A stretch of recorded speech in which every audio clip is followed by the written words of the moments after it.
What is happening? Today is, at the time we're doing this, you could be watching this anytime. It is Saturday, the 8th of May. I just did a home COVID test. I am in quarantine here in Toronto. I went to Florida to commentate CES. Wonderful show. Wonderful show. You can watch it on Fight Pass. We're going to take questions today. We're going to hang out.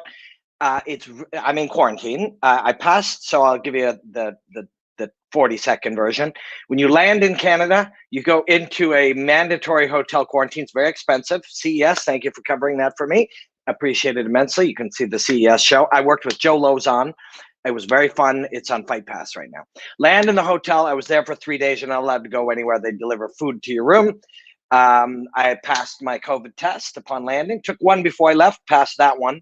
Landed, took another one, passed that one, and then today I did my home COVID test, which gets sent in, and then when I get the results, I can leave quarantine. But I'm here in my studio, which is wonderful. I miss my wife. Before we do anything, this is a habit I've been getting into. Don't judge me. It's not all fucking metaphysical. We take like 2 minutes to be thankful for anything. It's really helped me lately when I was stuck in quarantine. If you got a pen, write it down. I am thankful that my wife is my best friend. And I am thankful that I am healthy and enjoying a cold brew. Caffeinated beverage, icy with a little vanilla in it. But what are you thankful for? Write it down, put it in the comments. Put in the comments something. It seems goofy, but it actually will make you feel better because you're sitting there breathing, you're breathing air, you're eating food, you are healthy, you are safe. You live in North America in the year 2021 or in Europe or somewhere on planet Earth where you have Wi-Fi, you have much to be grateful for. And when you think about it, it will make you feel better because it's a weird time. So last night, watched Bellator 258. Did anybody watch this? And we'll take any questions on that. It was fucking awesome. Hey, something is incorrect with my chat. I don't know what. Yes, it was fantastic. Bellator 258. And Anthony Johnson, if you saw this, so Anthony Johnson, of course, Dan Young, thankful for my family and for the sport of MMA. Well, that's awesome, dude.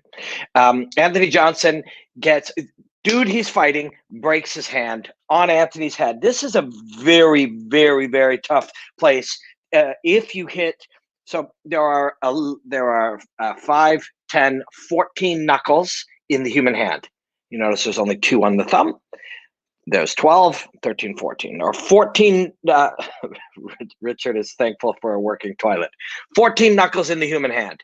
Only 2 of them, these 2 right there, should be making contact with your opponent when you are punching, particularly in the head.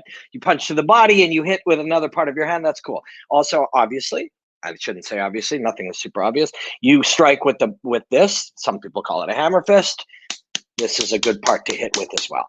Those 2 bones and this. Well, the gentleman who was fighting Anthony Johnson catches him on the top of the head, somewhere in this part of his hand, presumably appeared to break his right hand. Drops Anthony with 2 left hooks, wobbles him with a left hook and drops him with another one. Anthony gets through the round, which is very impressive, comes back, knocks the guy out with a pull on the guard and a straight right hand. Super awesome. But what I wanted to talk about, I don't know what it said in the thing you clicked, because I just sort of wrote it quick, but I was thinking about particular martial artists that I find quite fascinating. And I made a very short list as we were going along, and I realized that they all have something very much in common. I said Sergio Pettis, really enjoyed watching him fight. Juan Archuleta would be on this list as well. Sergio defeated him. They'll fight again one day, I'm sure. Sergio Pettis, Michael Page, Anthony Johnson, Conor McGregor and Dustin Poirier, Michael Chandler and Charles Oliveira, Valerie Lareda, Paige Van Zandt, Roxanne Modafferi.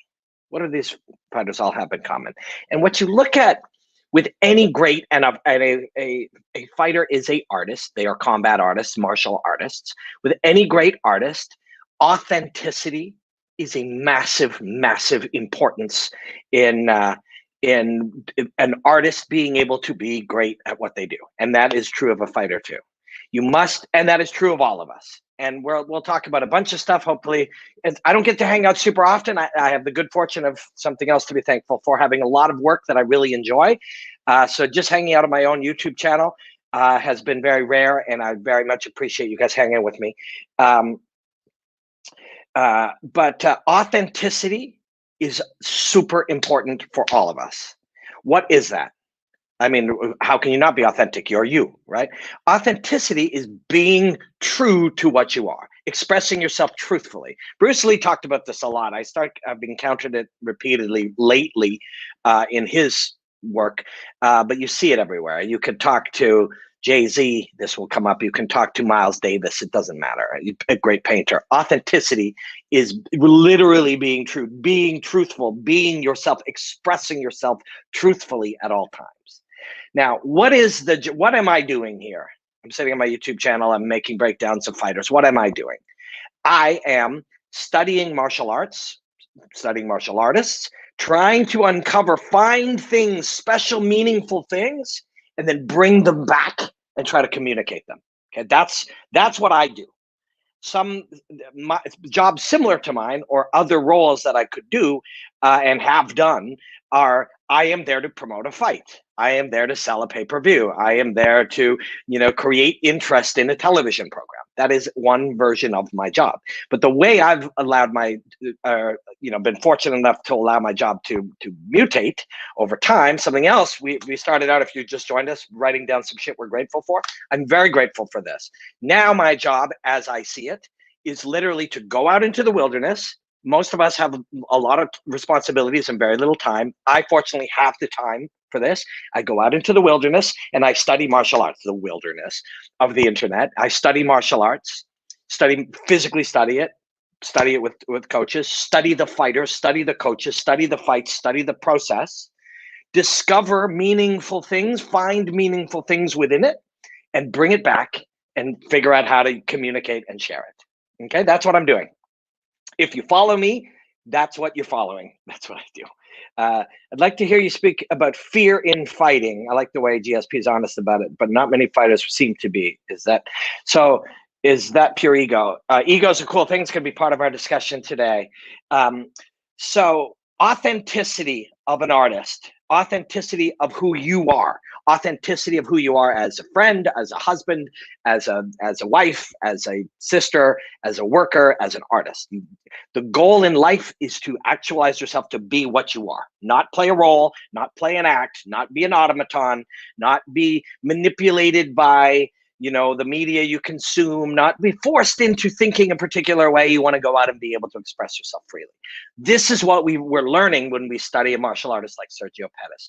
And this is what we're learning. Conor McGregor was in that list. I think if you've followed me for any length of time, I'm a fan of studying Conor McGregor. Michael Chandler is in that list. Roxanne Modafferi is in that list. They're not all the number one fighter in the world, although Roxanne is a wonderful martial artist. The authenticity is what we're looking at here. Why do I and we'll talk about Michael Chandler a great deal, and we'll talk about Sergio Pettis a little bit. Why do I like to study and watch? Why have I been along for the ride on Conor McGregor's trip? Because there's not very many times in life we're going to be able to study this specific type of process. Go from nowhere to figuring out how to drive yourself for greatness, achieving greatness, getting to a point where now Thug Rose is a great example, Chris.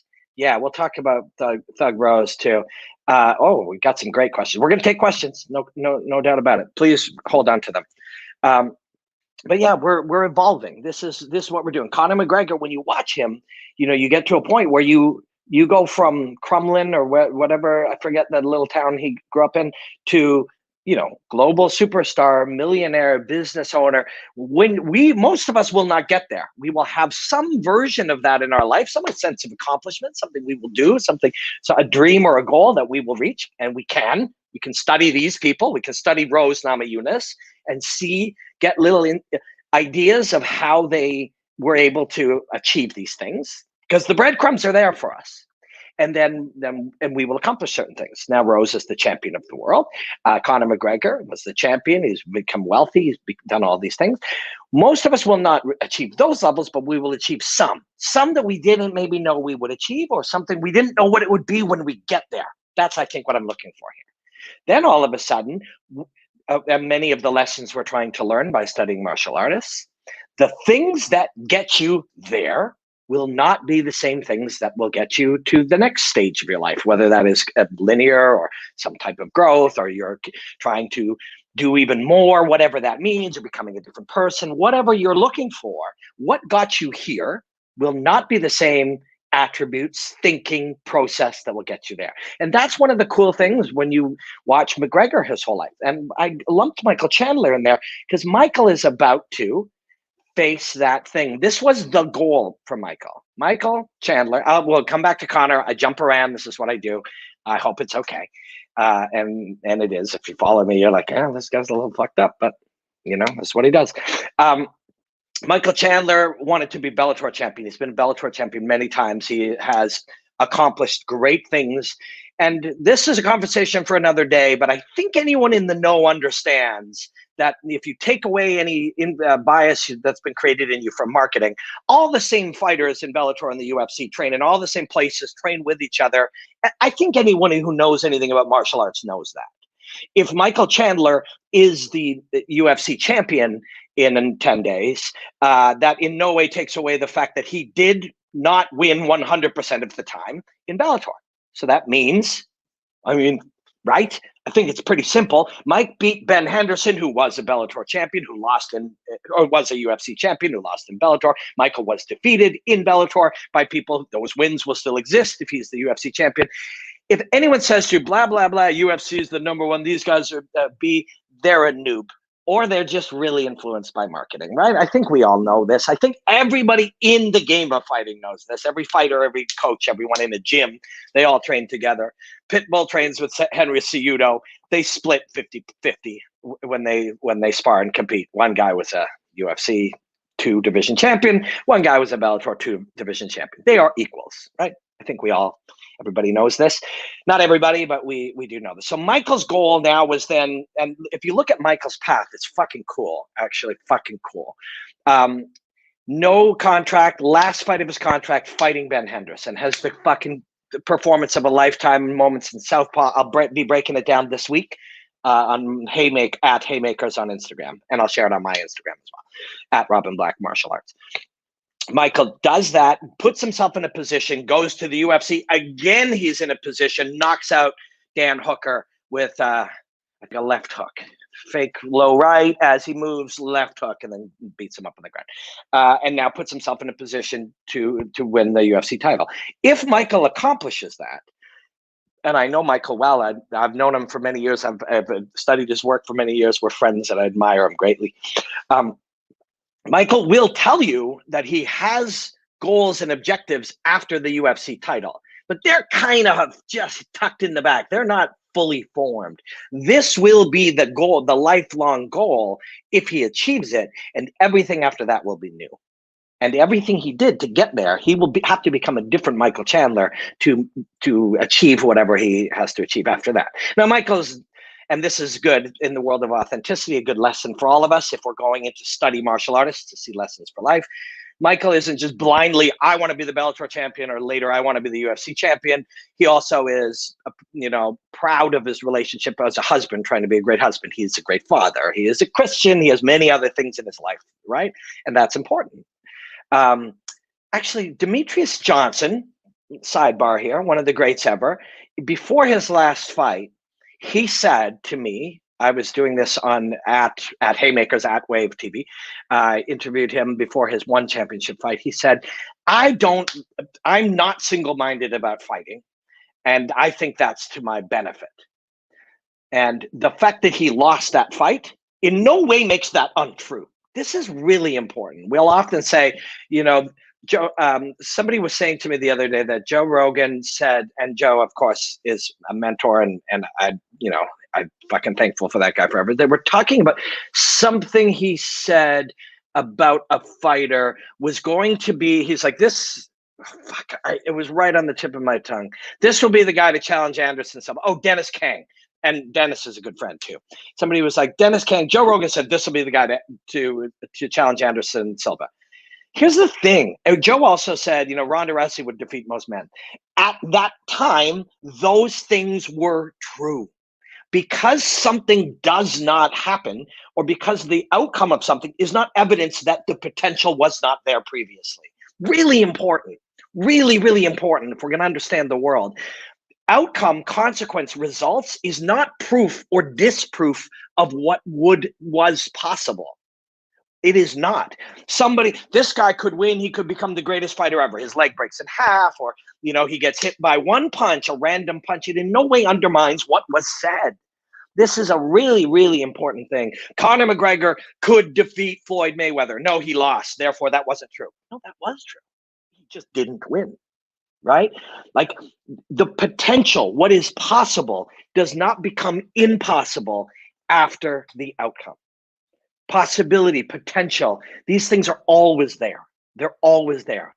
Results are not proof of flaw in process or prognostication or any of these things. They're just results. Do you personally believe Conor can get back to series of wins? Of course. Or has he gone too far into riches and comfort to preserve his magic? My phone is ringing, and it could be, I'm going to check this really quickly because they check on you. Hello?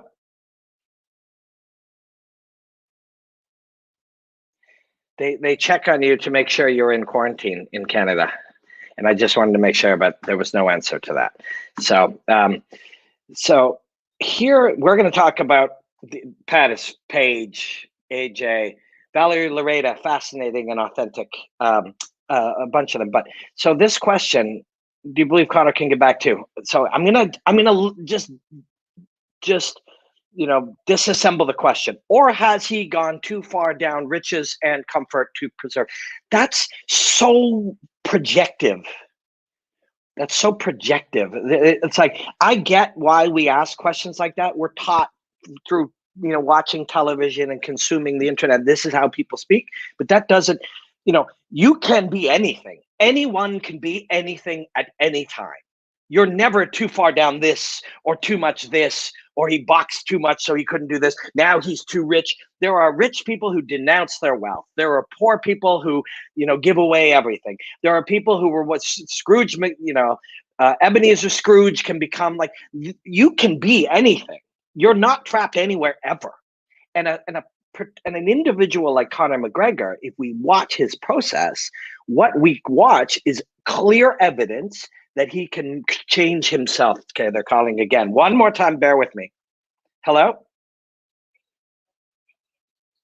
Yes, you're at 226 Birmingham? Okay, I'll tell her you're on your way. Okay, bye. A neighbor in my other town. This is life, right? I'm going to text her. So what Conor McGregor, what the evidence we see in his life is he is capable of great change.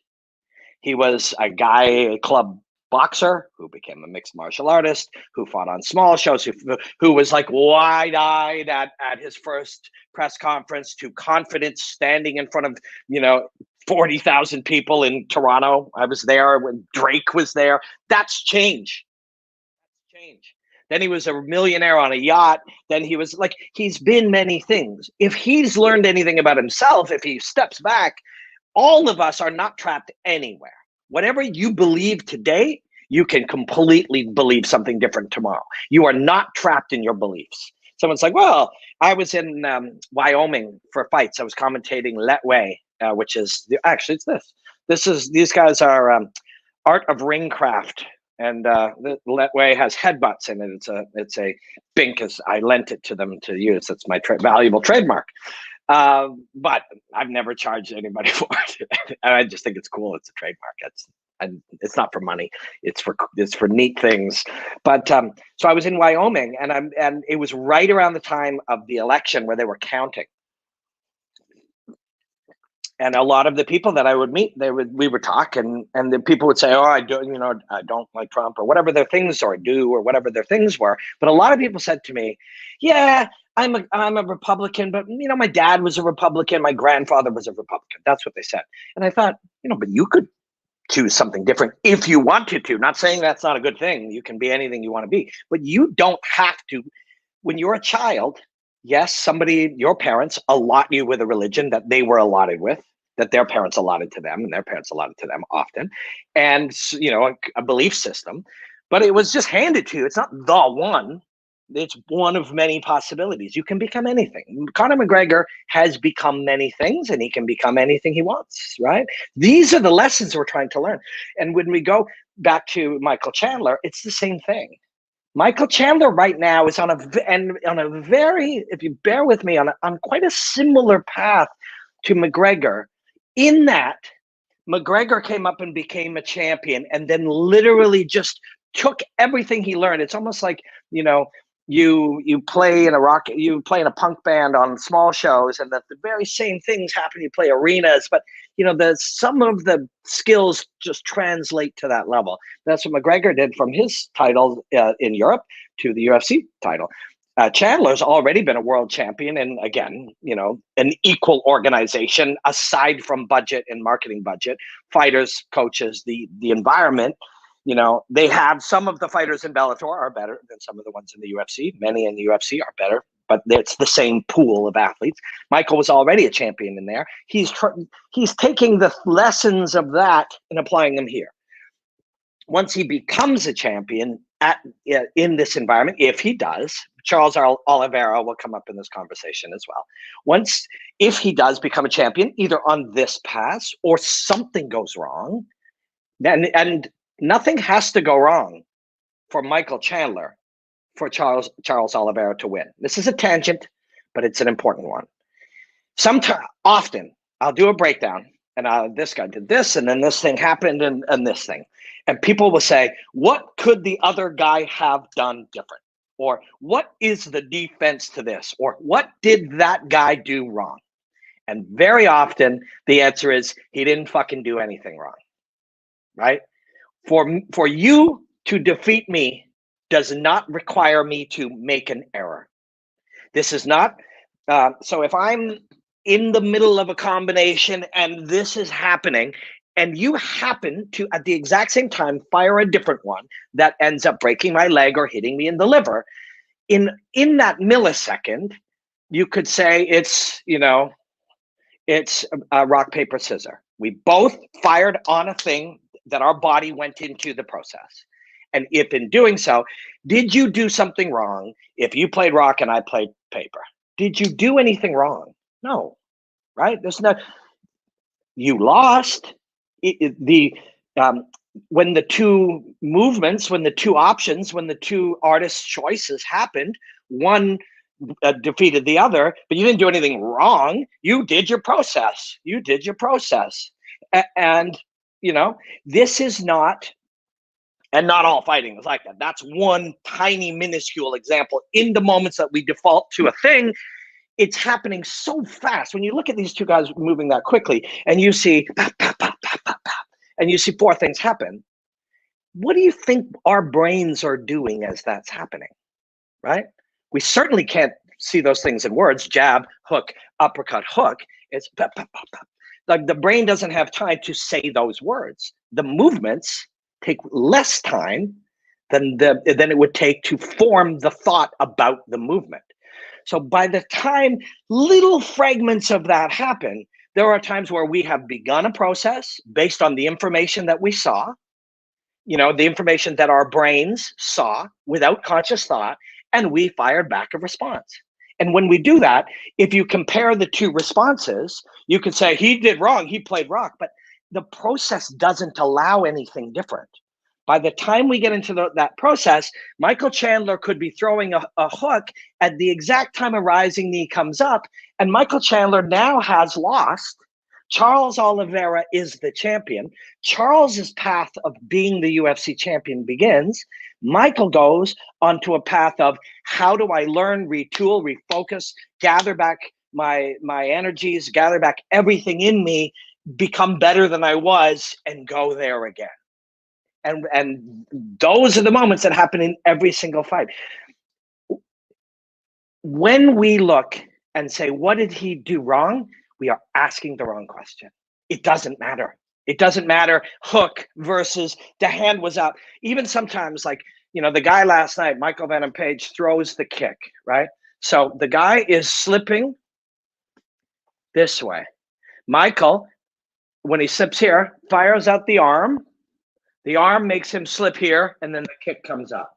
And people are like, you guys should have put his hands up. Irrelevant. We must remove, if we want to really study process in a meaningful way, we have to remove all judgment.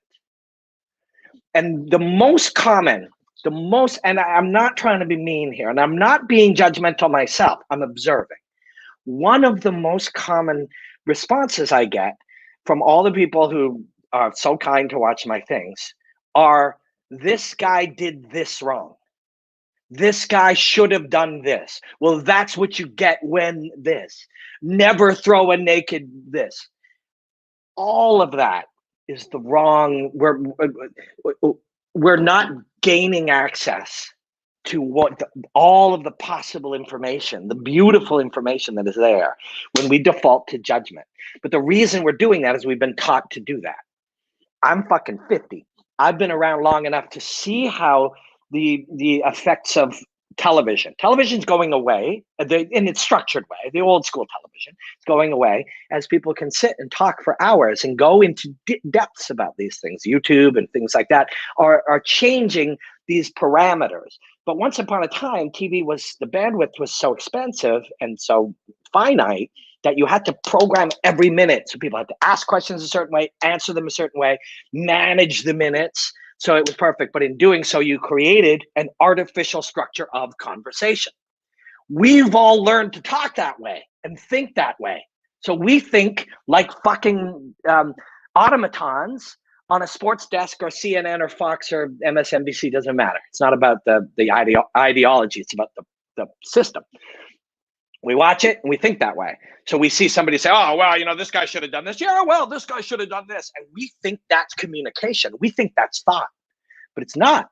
Thought isn't, this guy knocked him out and we need a cause and effect, and it's got to be simple because we only have 45 seconds until we go to commercial. Why did the basketball player fail? Why did that fighter get knocked out? Well, he should have kept his hands up. None of that's true.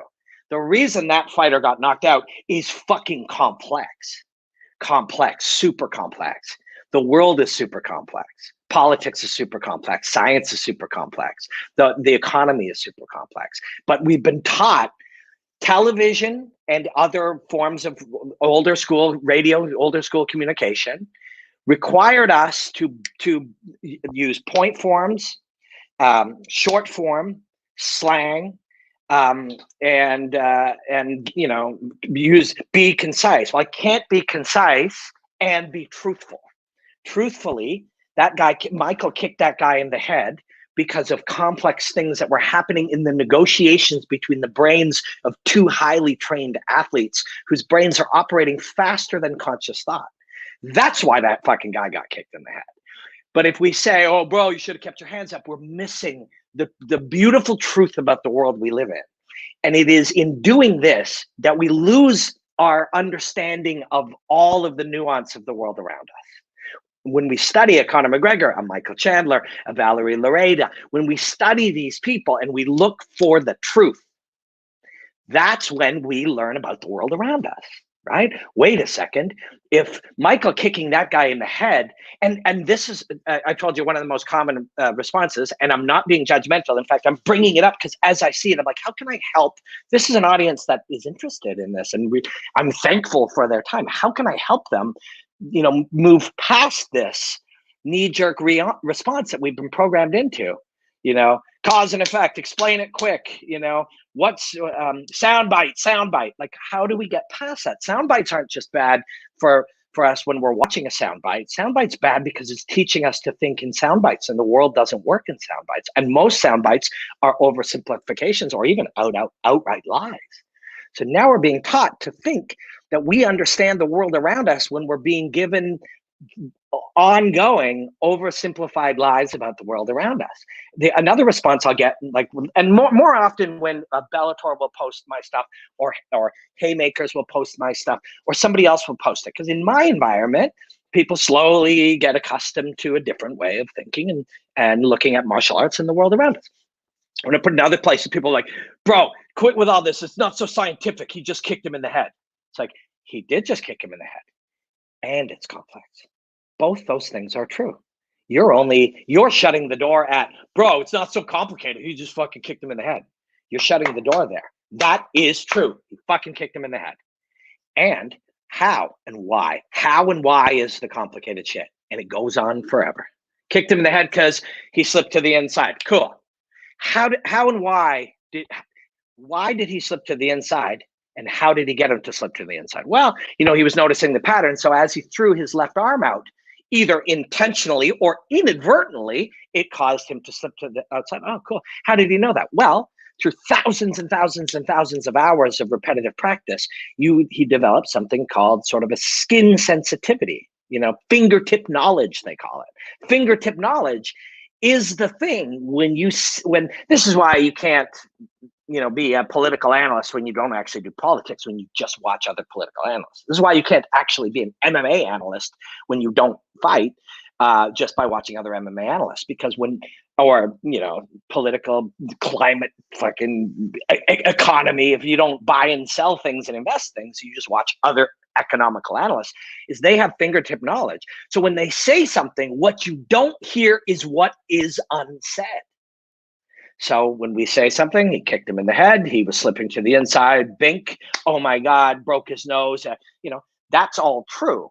But what am I not saying? Well, what I'm not saying is all of the knowledge that created my ability to say that, right? So the whole world is fucking complicated and nuanced, and we are being told that the world is simple.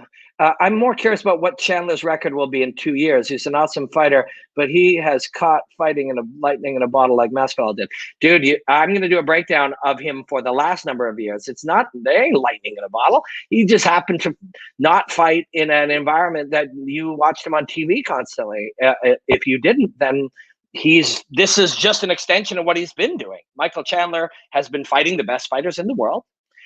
He knocked out Patricio Pitbull actually temporarily flash knocked him out because he was fighting at the top level.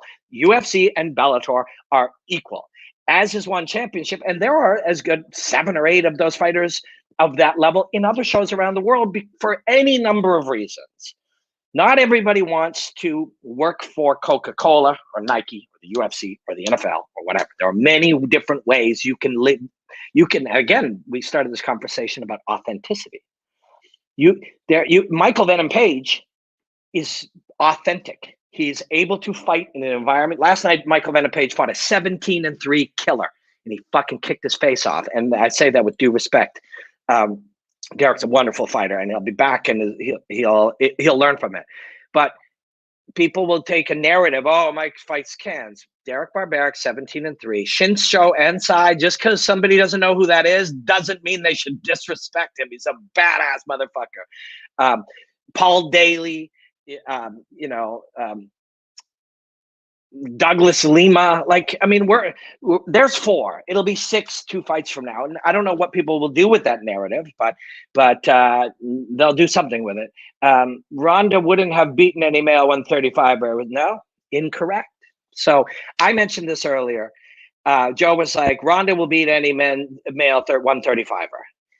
At the time that he said it, the way she was fighting, the game of fighting changed. At the time he said it, she would have beaten a lot of them. I am an expert in martial arts. I do not work for the UFC. Joe is a dear friend, and I admire him greatly, so there's maybe bias in that respect, but I have no reason to lie to you. You are missing most of the information about how fighting is a living organism, and fights respond based on the way that the humans in them perceive the soup of fighting. And before Ronda was beaten by by Holly Holm, the way the soup was stirred at the time, she would have closed the distance, grabbed some of them, taken them down, and armbarred them. That changed once the understanding and relationship to distance and weapons and targets changed. And the reason this came up is because if you're just joining us earlier, I was saying that an outcome is not evidence of a flaw in a prediction, especially a prediction about potential. So you got a kid, he's 17. We're like, this guy could be the greatest player the NBA has ever seen. He's drafted first overall. He could be the greatest. He could be the next Michael Jordan. He, discovers cocaine and women, and he doesn't train hard, and he becomes nothing. It's like, oh, idiots. People were saying he could have been the next Michael Jordan. He could have at that time. Just because that's my wife calling. Just because a prediction doesn't lead to an outcome on stream. Bell on way. Just because a prediction doesn't lead to an outcome is not evidence that it was incorrect. It just didn't happen. Again, my main priority is not to sell you on Bellator 259, although I'm pretty excited about it. And right after this, I'm going to request a whole bunch of fights for Bellator 259, Cyborg and stuff, and make cool breakdowns about it, because I get to do breakdowns usually right around the time there's a card. I do them. That's of value to people. People are like, oh, cool, there's a card. Bellator's happy. Cyborg will be happy. I'll be happy.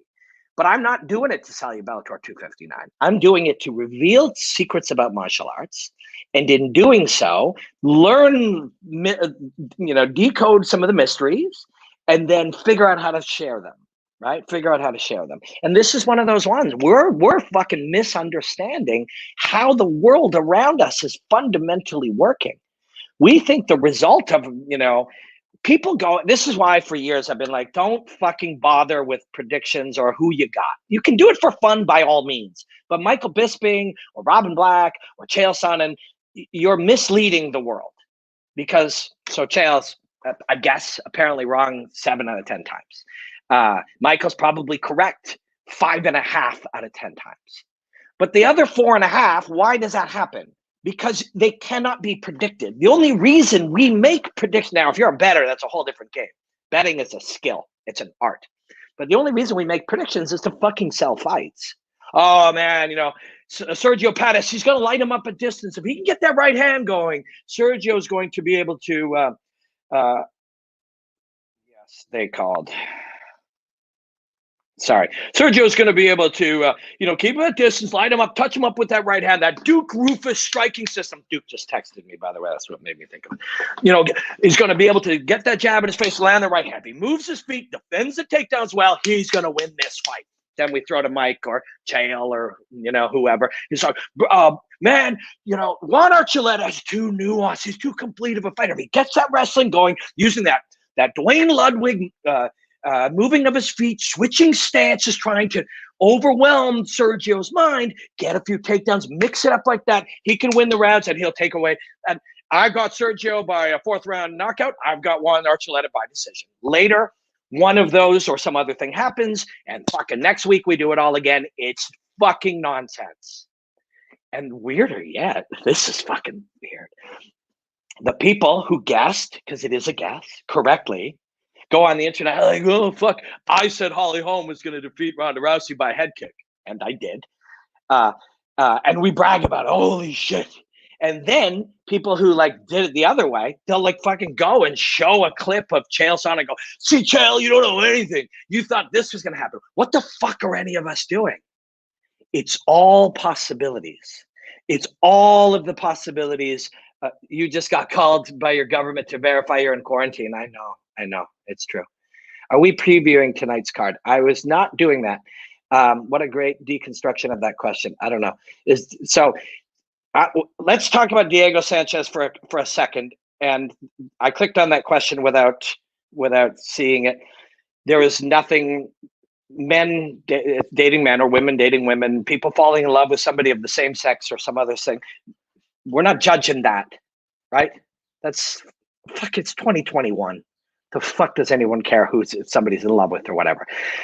I am under the impression that they are a couple, right?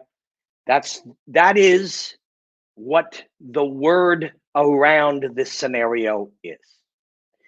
If that's so, again, if that is so, if Diego and this fella, this gentleman, are a couple, we can start to question whether or not this is a type of abuse, right? I don't care if you're two men, two women, what the scenario is. If you are dating, if you are a romantic couple, and somebody says, yeah, it's totally cool for, I agree to be blindfolded and punched in the face, authorities would say, you might not have the right to, and again, we'd be like, hey, wait, you can't tell me what to do. But we got to ask, have you been manipulated? Have you been, controlled, manipulated? Is somebody controlling you? Because you shouldn't, if people don't know what I'm talking about, Diego Sanchez was hanging upside down, blindfolded, being punched and kicked in the face by this guy as training. If they are indeed a couple, which is the word, is that abuse? And that's about as far as I want to go with that. Conor just sold his whiskey share for $600 million. Well, good for him. I mean, this was part of his path. We started this conversation. I go all over. This is what we do. Some people seem to enjoy it. People who don't go away and never return. Actually, the weird ones are the ones who say they don't, but they keep returning and then complaining about it. You could go. There's all kinds of shit you can watch if you want something more linear. Ronda was not going to be. Yes, we just went over that. Diego is not gay, but it's no. Homosexuality, it's 2021. If you got a judgment with homosexuality, that's about you. That's not about homosexuality. Like, I think, people can fall in love with, date whoever they like. Wouldn't you say MVP should fight Larkin next? Yes, I do. I do think MVP should fight Larkin next. That would then go from Douglas Lima, Paul Daly, Shinso Ansai, who for some reason nobody knows who that is, and they call him a can. That's fucking so disrespectful. And then last night he beat Derek 17-3. If you beat Larkin, at least you'll put to bed this fucking nonsense. Somebody's a noob and who's easily influenced by marketing and media when they just repeat, MVP fights cans. We're now at 4, I guess, non-cans. And in round 1, I think he won round 1 against Douglas Lima.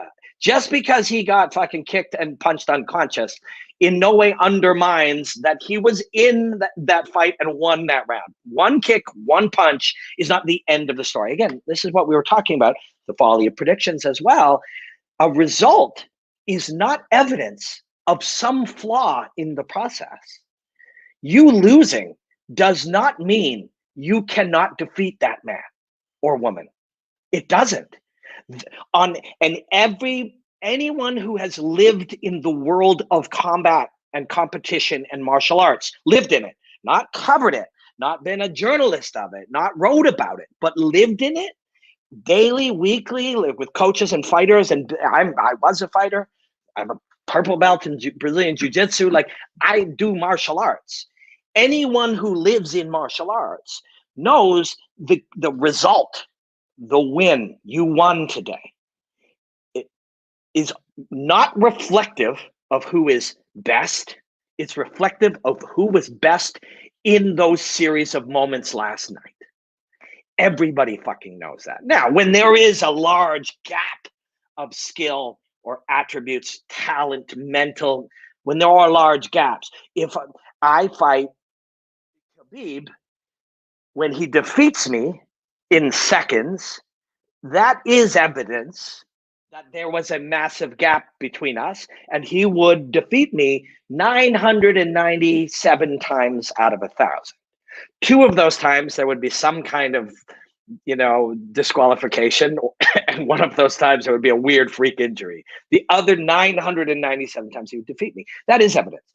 But when Michael Venom Page fights Douglas Lima, when Conor McGregor fights Dustin Poirier, Conor won the first time. He was not better. He was the better man in those moments. He was there. He won the moments. When Dustin defeated Conor, he won those moments. Now, after we win those moments, we can explore the process. Why did he win those moments? Sometimes it's good fortune. Sometimes it's one zig when you should have zagged. That is not an error. Other times it's, wait a second, there are advantages that Dustin Poirier created through his hard work that overcame some deficits that Poirier created, right? So what happens now? Conor must create change. Dustin Poirier will not only also create change, but he will anticipate some of the changes that Conor will make. When I talked to Mark Henry when Frankie Edgar knocked out Chad Mendes, and Chad would throw with a wide hook. When you threw a right hand, his answer that he had trained hard to do was throw a wide hook. And Frankie and Mark trained to throw an even wider hook. And they created that scenario because they were able to say, he does this in response to that. So we will attempt. But what they have to, the reality that they take into account is Chad Mendes changes too.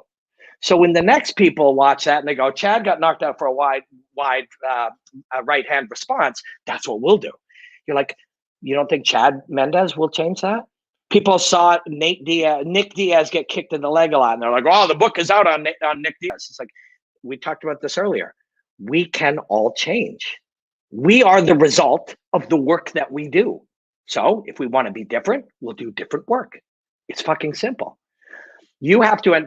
So I'm Nick Diaz, and you saw me get leg kicked and it won.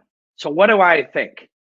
You're probably going to throw a lot of leg kicks. What's my response? I will train to fuck you up when you throw leg kicks. And these are the adjustments. They're not just, we're not responding to the news. Leg kicks worked. We're responding to the reaction to the news. Leg kicks worked. He's going to throw leg kicks. Therefore, I will be there to counter with right hands. That's one of the things we'll train. The reaction to the news. If the news is the housing market is crashing, lemmings go, oh my God, we better sell our house.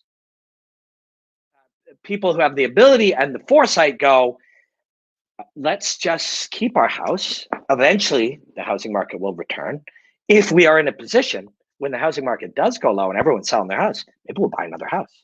That's the same aspect with how Conor McGregor will change according to what he learned from the Dustin Poirier fight. Dustin Poirier's job is to change a little to anticipate the possibilities of what Conor will change and prepare to fight that Conor. And yes, this happens. If we are looking on Twitter and we're like, oh man, all you got to do with this guy is throw a lot of calf kicks. And we don't even fucking do martial arts. If we think we can identify that, what the fuck do you think that John Kavanagh or Mike Brown, Dustin's coach, what do you think they're doing? They live in this environment. We have our knee-jerk reaction trained in us, taught to us by CNN, MSNBC, Fox News, the UFC, the NFL, ESPN. We've been trained to be like, this happened, now we'll do this. Oh, bro, all you got to do is throw leg kicks. You got this guy.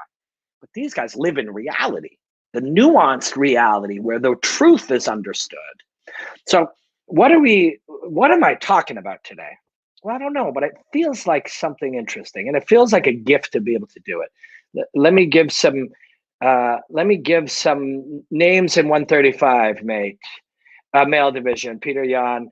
Ronda would get fucked up by any of them. This is 2021. I'm talking about 2016. Not just those people, but how they fought and how fighting was fought. That's what you're misunderstanding. Also, and again, I don't want to be a jerk here, but this is, if we're talking a little bit about thinking today, like let's ask yourself, instead of the reaction to, I know, therefore I will say my point, just like I learned by watching the NFL and CNN.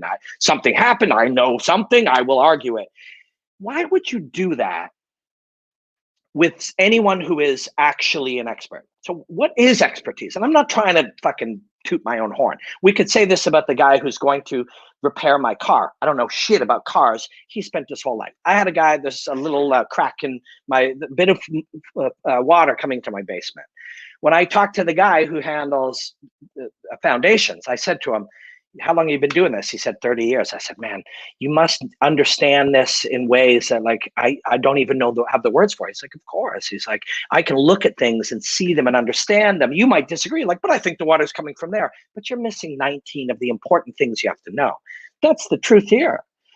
Just saying Peter Yan would fuck up Ronda Rousey. Of course Peter Yan would fuck up Ronda Rousey. But the way fighting was fought, fighting is fought according to beliefs and understanding of the dynamics between other humans. As a result, we do things that we believe will win. So the things people were doing that they believed would win, Ronda was taking advantage of them. She was exploiting them until it was understood.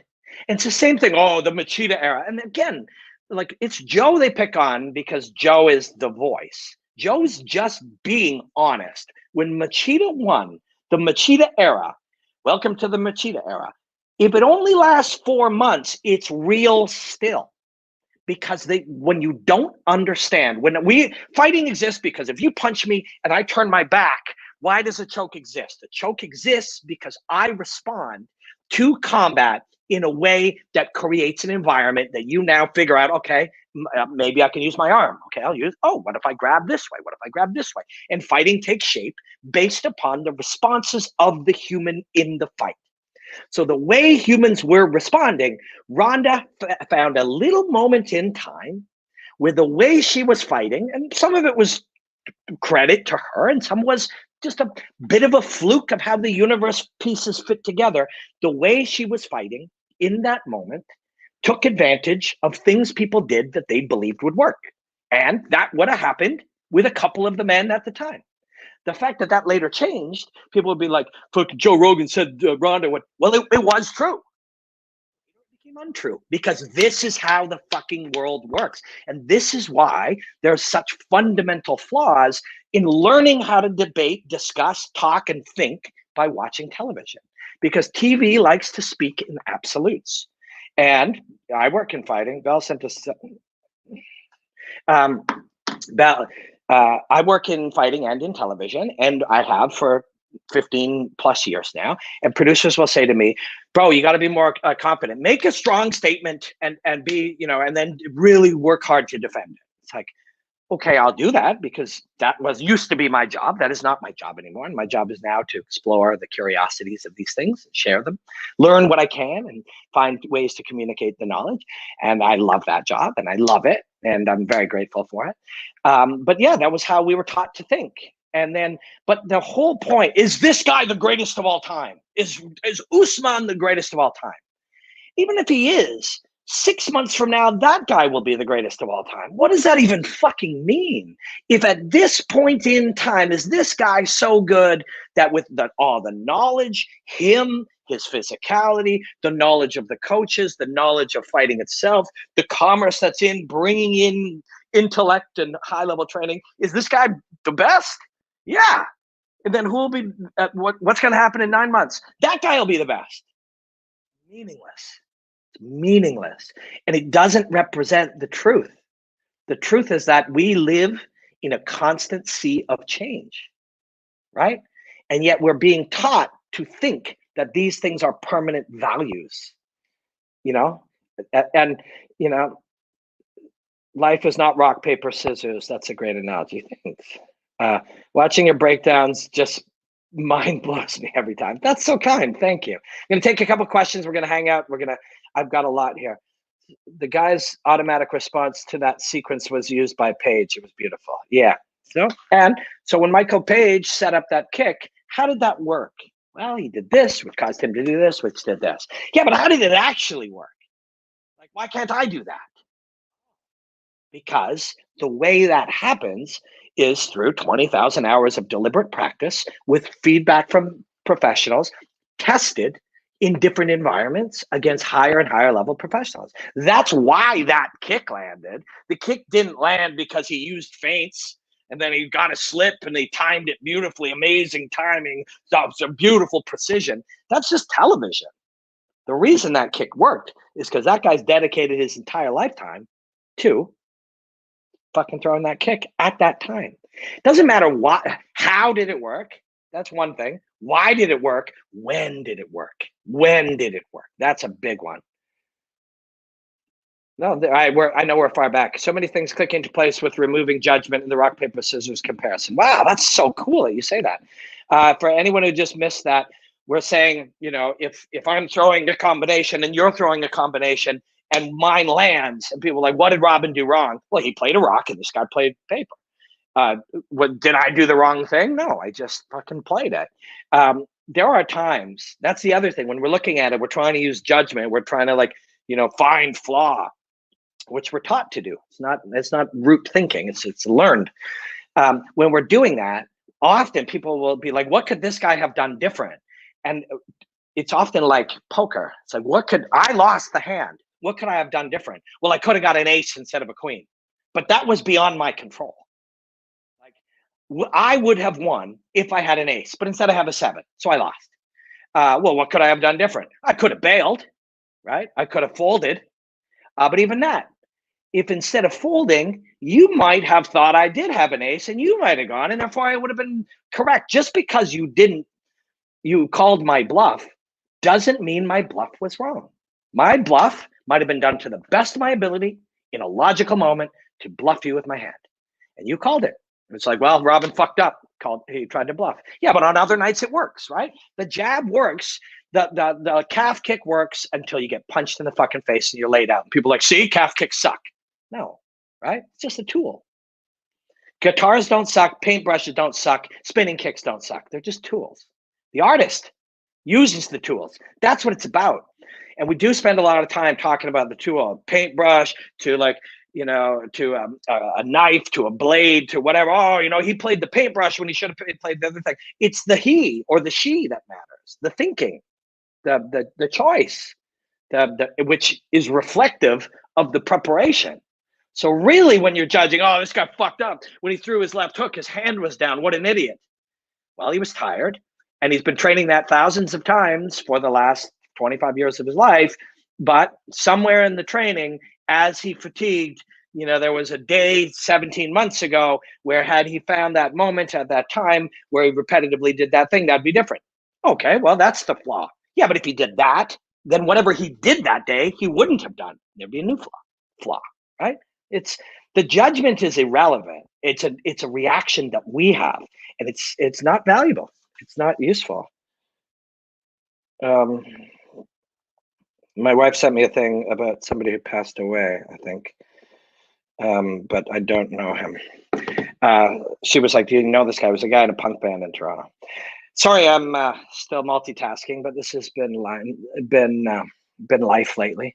Please repeat media fabrications. People repeat media fabrications all the time. There's a narrative that is picked up and people will run with it. This is one of the strongest things that I'm most sort of, worked up, thought about, trying to bring out all the time.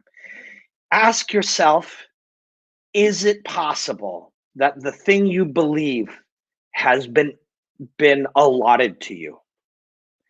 And we do this all the time. People are like, bro, he's moving towards the power hand. You can't do that. What, you can only move this direction? Like that?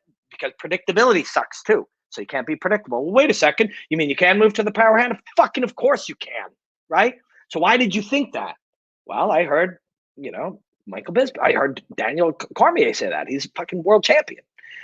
Yeah, but he's not lying to you. He only has a few seconds and he has to create a narrative for the purpose of keeping you engaged to sell you a t-shirt or a pay-per-view. It's not his fault. It's just the environment that he's in. He's part of a machine. That machine isn't there to tell you the truth. The machine is there to entertain you or sell you something, or not even through any nefarious means. There's just a limitation of time. When the guy's moving, Dan can't say, well, he's moving towards the power hand. You can move towards the power hand sometimes because you can't move only one direction because then you're predictable. You're going to get smashed. So sometimes you got to move, but not all the time, and you got to move away from it at times where you see him using this, or you can use it to draw out that. He can't say all that because the moment is gone, and now he has to say nice low kick, and then he has to say corn nuts, right? This is how fucking television works. So you are being lied to inadvertently. Nobody's mad. Nobody's trying to hurt you. It's just the mechanism. Now you think something. You're sure it's true because fucking Daniel Cormier said it. Worse, Daniel Cormier says it, and then guys who used to be journalists, now they say it. Because they're well-spoken or they're a good host or whatever. Now they're saying it. Now I'm hearing it all the time. It's got to be true. Never move into the power hand. Always keep your front leg on the outside. Never throw a naked leg kick. All those things I just said are lies. They're not true.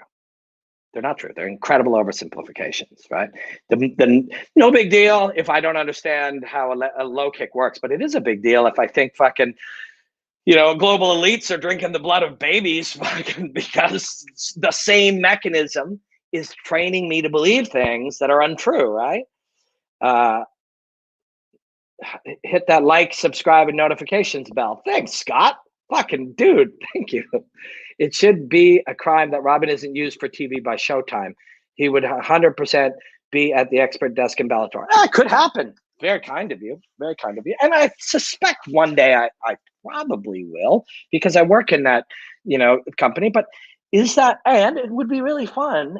But here's the problem when I go into that environment, is I tend to resist the structure. I resist the formula. So somebody will come into my ear and they'll go, and it'll be a really nice person that I enjoy working with because I have good relationships with some producers. My TSN producer, I fucking love working with him, Jason. And, I've had some great producers in my life, but there's also people who are very mechanical. Guy will come in my ear and he'll say, Robin, talk about his takedown defense. Takedown defense isn't even a fucking thing. It's a creation of television. It's a narrative. When you are wrestling, you may have an objective. Your objective may be to take me down. But my objective is not defend the takedown because I become a worse wrestler when I do that. My objective may be stay standing. Yes, that is part of it, but it is not only that. It may be stay on my feet, hurt you, fatigue you, confuse you, lie to you, misrepresent my intentions, reverse you, take you down. All of those things are always at play when you are trying to take me down. So if I say, blah, oh, great takedown defense, I'm just saying a thing that we say on TV because time is short and it's misrepresenting the truth. Takedown defense is not a play I run. It is a word people use in an incorrect manner. And yes, I know like fucking Dominic Cruz and Daniel Cormier and brilliant wrestlers use this word. But these words on television, but they use them because people used them before and they think they have to use them. They're not true. I talked to Mike Brown about this before and he's like, well, yeah, in the art of wrestling, there is no such thing as takedown defense. You don't go to wrestling practice and practice takedown defense. It's a flawed way of describing a complex thing, but that's what a lot of our discussion is today. I think I fucked up here. What you were saying doesn't make any sense. The MMA world didn't change in 90 days after Joe made the comments. Yeah, it did. Yeah, Donnie, it did. Yes, it did. In every time. So it's what's, again, I don't understand. I don't know how much martial arts you've done for the last 35 years of your life, but, clearly, is it possible? What's more likely? You, a regular person with a passion for fighting and debating, could be missing some information, or the guy who's been studying martial arts for 42 years and fought himself and been in rooms constantly and studied this in depth, maybe he's missing something. What's more likely? Now, I know. If you don't understand the difference between large amounts of information and how knowledge is acquired and how knowledge on knowledge on knowledge requires these different layers of blending of concepts, then you'd be like, well, fuck, I know too. My opinion is just as valid. We say that often. Our opinions are traps. It's what's called a second order chaotic system. A second order chaotic system. So a chaotic system is something which, it's chaos and it's difficult to predict, but it can be predicted. And there are many different roots, variables, things happen. A second order chaotic system is something that, and loosely, it's something that a chaos that is affected even by speaking about it. So what a second order chaotic system means is, and not just speaking, although that's the way it's discussed typically. So for example, the housing market to a small degree is a second order chaotic system because of Elon Musk and Joe Rogan and 27 other Oprah and 20 other people who are powerful influencers say the housing market is bullish. People believe it and it will be. Or if they say crypto, Dogecoin is going to go up, that's a second order chaotic system. When he says it, it does go up. It is affected by the human element. Fighting is that too, but it isn't just the words, it's the seeing. Once we see, every time we see Lyoto Machida fight, we gather more information that the entire machine now has, right? All of us. Every time an individual fights, we gather more data. That data changes the game dramatically. Also, just and you know, even identifying change is a skill, a lifelong skill. To most people, they're like, well, you know, fighting looks exactly the same as it did 6 months ago.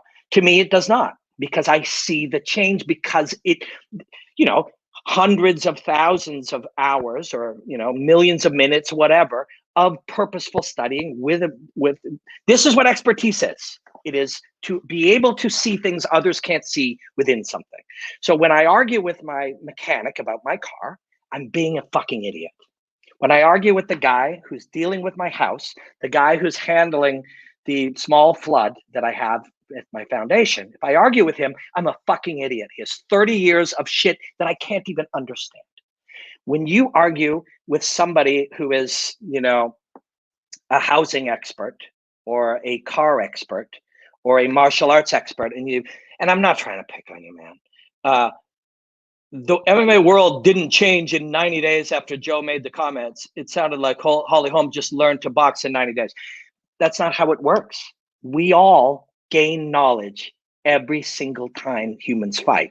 And then sometimes there are very specialized moments. Nobody was doing front kicks. All of a sudden, one guy did a front kick, smoked the guy in the face. Now we can all do front kicks. Fuck fighting. Fuck fighting. Let's take it to a different level. Who's that skateboarder? The most famous skateboarder, Tony Hawk. One day, Tony Hawk did 4 rotations on the skateboard, and then everybody could do it. One day, regular people, figure skaters, did 4 rotations on the ice, the quad, then everyone could do it. One day, a human ran the 5-minute mile, and then everyone could do it. This is fucking humanity. Right? This is humanity. So one day the highest anyone could free climb, or the longest, was 8 hours. And then all of a sudden somebody could do it for 12, right? This is people. This is humanity. This is how that works. And if you don't, the reason that it is difficult to understand is because this isn't the shit. When we turn on the television, well, you know, the boxing, wrestling, jiu-jitsu, takedown defense, all of that is sound bites and narratives. That isn't reality. The language of sport, the language of television, the language of television news, none of this is reality. And the only way any of us are going to understand the world around us is to either turn that shit off or start to look at it as a science experiment while you actually explore reality. And I really, I'm frightened that we live in a world where television became how people understood things, and they thought they knew it. They thought they got it. That what we need to do is look elsewhere, right? And even the fact that you're hanging out on a fucking guy's YouTube podcast for an hour using martial arts as a way to look at the world means you agree to, right? You agree to. If you're still getting some knowledge or thinking you understand the world by watching a UFC commentary or an NFL commentary or CNN or any of these things, you're also doing this. So you're already in that state of going, wait a second, this is speaking in code. And then this is taking long periods of time to to look through layers and layers of things and realize how little we know. Television has people standing there in a suit saying, I know a lot of stuff. And then YouTube has people going, wait a second, we don't know a lot of stuff. The world is complicated. I've dedicated my entire life to studying, a fairly specific topic. And what I've learned after 42 years of it is I know very little about it. Oh, fuck, the world is complicated. If I've dedicated my whole life to studying martial arts and I know very little about martial arts, the fuck do I know about politics? The fuck do I know about, city planning, right? What the fuck do I know about pandemics, right? I don't know fucking shit. Powerful to know that. Exciting to know that. As long as we will live, the world will unfold and change, and our understanding of it will change. If we know we don't know anything, right? It's very, very, very. Does Diego need a new coach? We already covered that. And yes, of course, that guy is dangerous. Dangerous. Speaking to someone who speaks in sound bites would be like talking to a TV. Yeah, that's a really good point. Yeah, I mean, and people do talk like that. I mean, people, a year and a half ago, I'd be in an environment, a bar where fights were on or whatever, and people would be like, so what do you think's going to happen? How much is this due to the tutelage of Coach Duke Rufus? When he goes to participate in a swan song, is he going to have the opportunity to win the title? I'm looking at the guy like, the fuck are you saying? The fuck? Like, that's not how we talk. Why are you talking to me like that? Oh, because you saw me on TSN, which is a television show here, and I don't talk like that, but little bits and pieces I start to, because of the verbiage, the timing, the cadence. I know my partner Aaron, or like the host Dutch, or one of these, I know the timing, so it shapes. Nobody's trying to mislead you. Time, environment, structure, time being a big one. It happens, right? And so, yeah, but people talk like that. It's weird. So the death punch was unsuccessful. Well, we don't know yet. I mean, he didn't say the death punch was instant. Like, what if the death punch, you die like 6 years later? We don't know. I got to take a second and thank you guys. This is fucking really, really, really a delight for me. I haven't been able to just sit and chat and look at some questions and interact for a long time. And again, I'm not complaining. This is because I have so much cool work that I love, right? If you could start MMA, who would be your striking coach? Well, I mean, I had 9 pro fights, so I don't know about starting it. If you mean start it again, oh God, there's so many. Outside foot position, what does that mean? So we were talking about the things that are myths. This is my left hand. I don't know what it looks like in there. If I'm fighting somebody who's southpaw and his right hand is forward, you'll hear people say, you must get your lead foot outside of the southpaw or versus orthodox. Absolute horseshit. Imagine if both of us just keep moving this way the whole time. If I get you moving that way, I can pop inside with my jab. I can let you get out there knowing that when you do, you'll throw your rear hand or kick, and I can use that to counter. Like, it's just absolute horse shit, right? It's just, but we say that, right? We say that. At best, it is a novice truth, right? At best. Sleep or tap. Tap, There's no reason. Is this a premiere or live? This is live. We're live. We're hanging. I'm 49. I've been wrestling since I was 12. Did Robin take additional meds? No. Did I take my meds today? I've taken karate and rolled with Olympians. Okay. Well, then, seems strange that you wouldn't understand how quickly shit changes if that's the case. But, hey, we all look at things differently. We all ride on momentum as well. Sometimes a certain fighter just has the exact momentum to pull out a certain win. Yeah, but you don't want to live. So, great point. Momentum.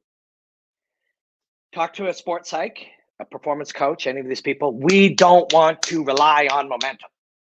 Sometimes it's going the other way. We don't want to be a slave to it. We don't want to be chained to it. At any point, the way that it's going, we can just freeze and we are where we are. So let's say I'm striking you, you go down, I'm in the mount, and I'm beating you up. Just a second, something changes, and now you're on my back.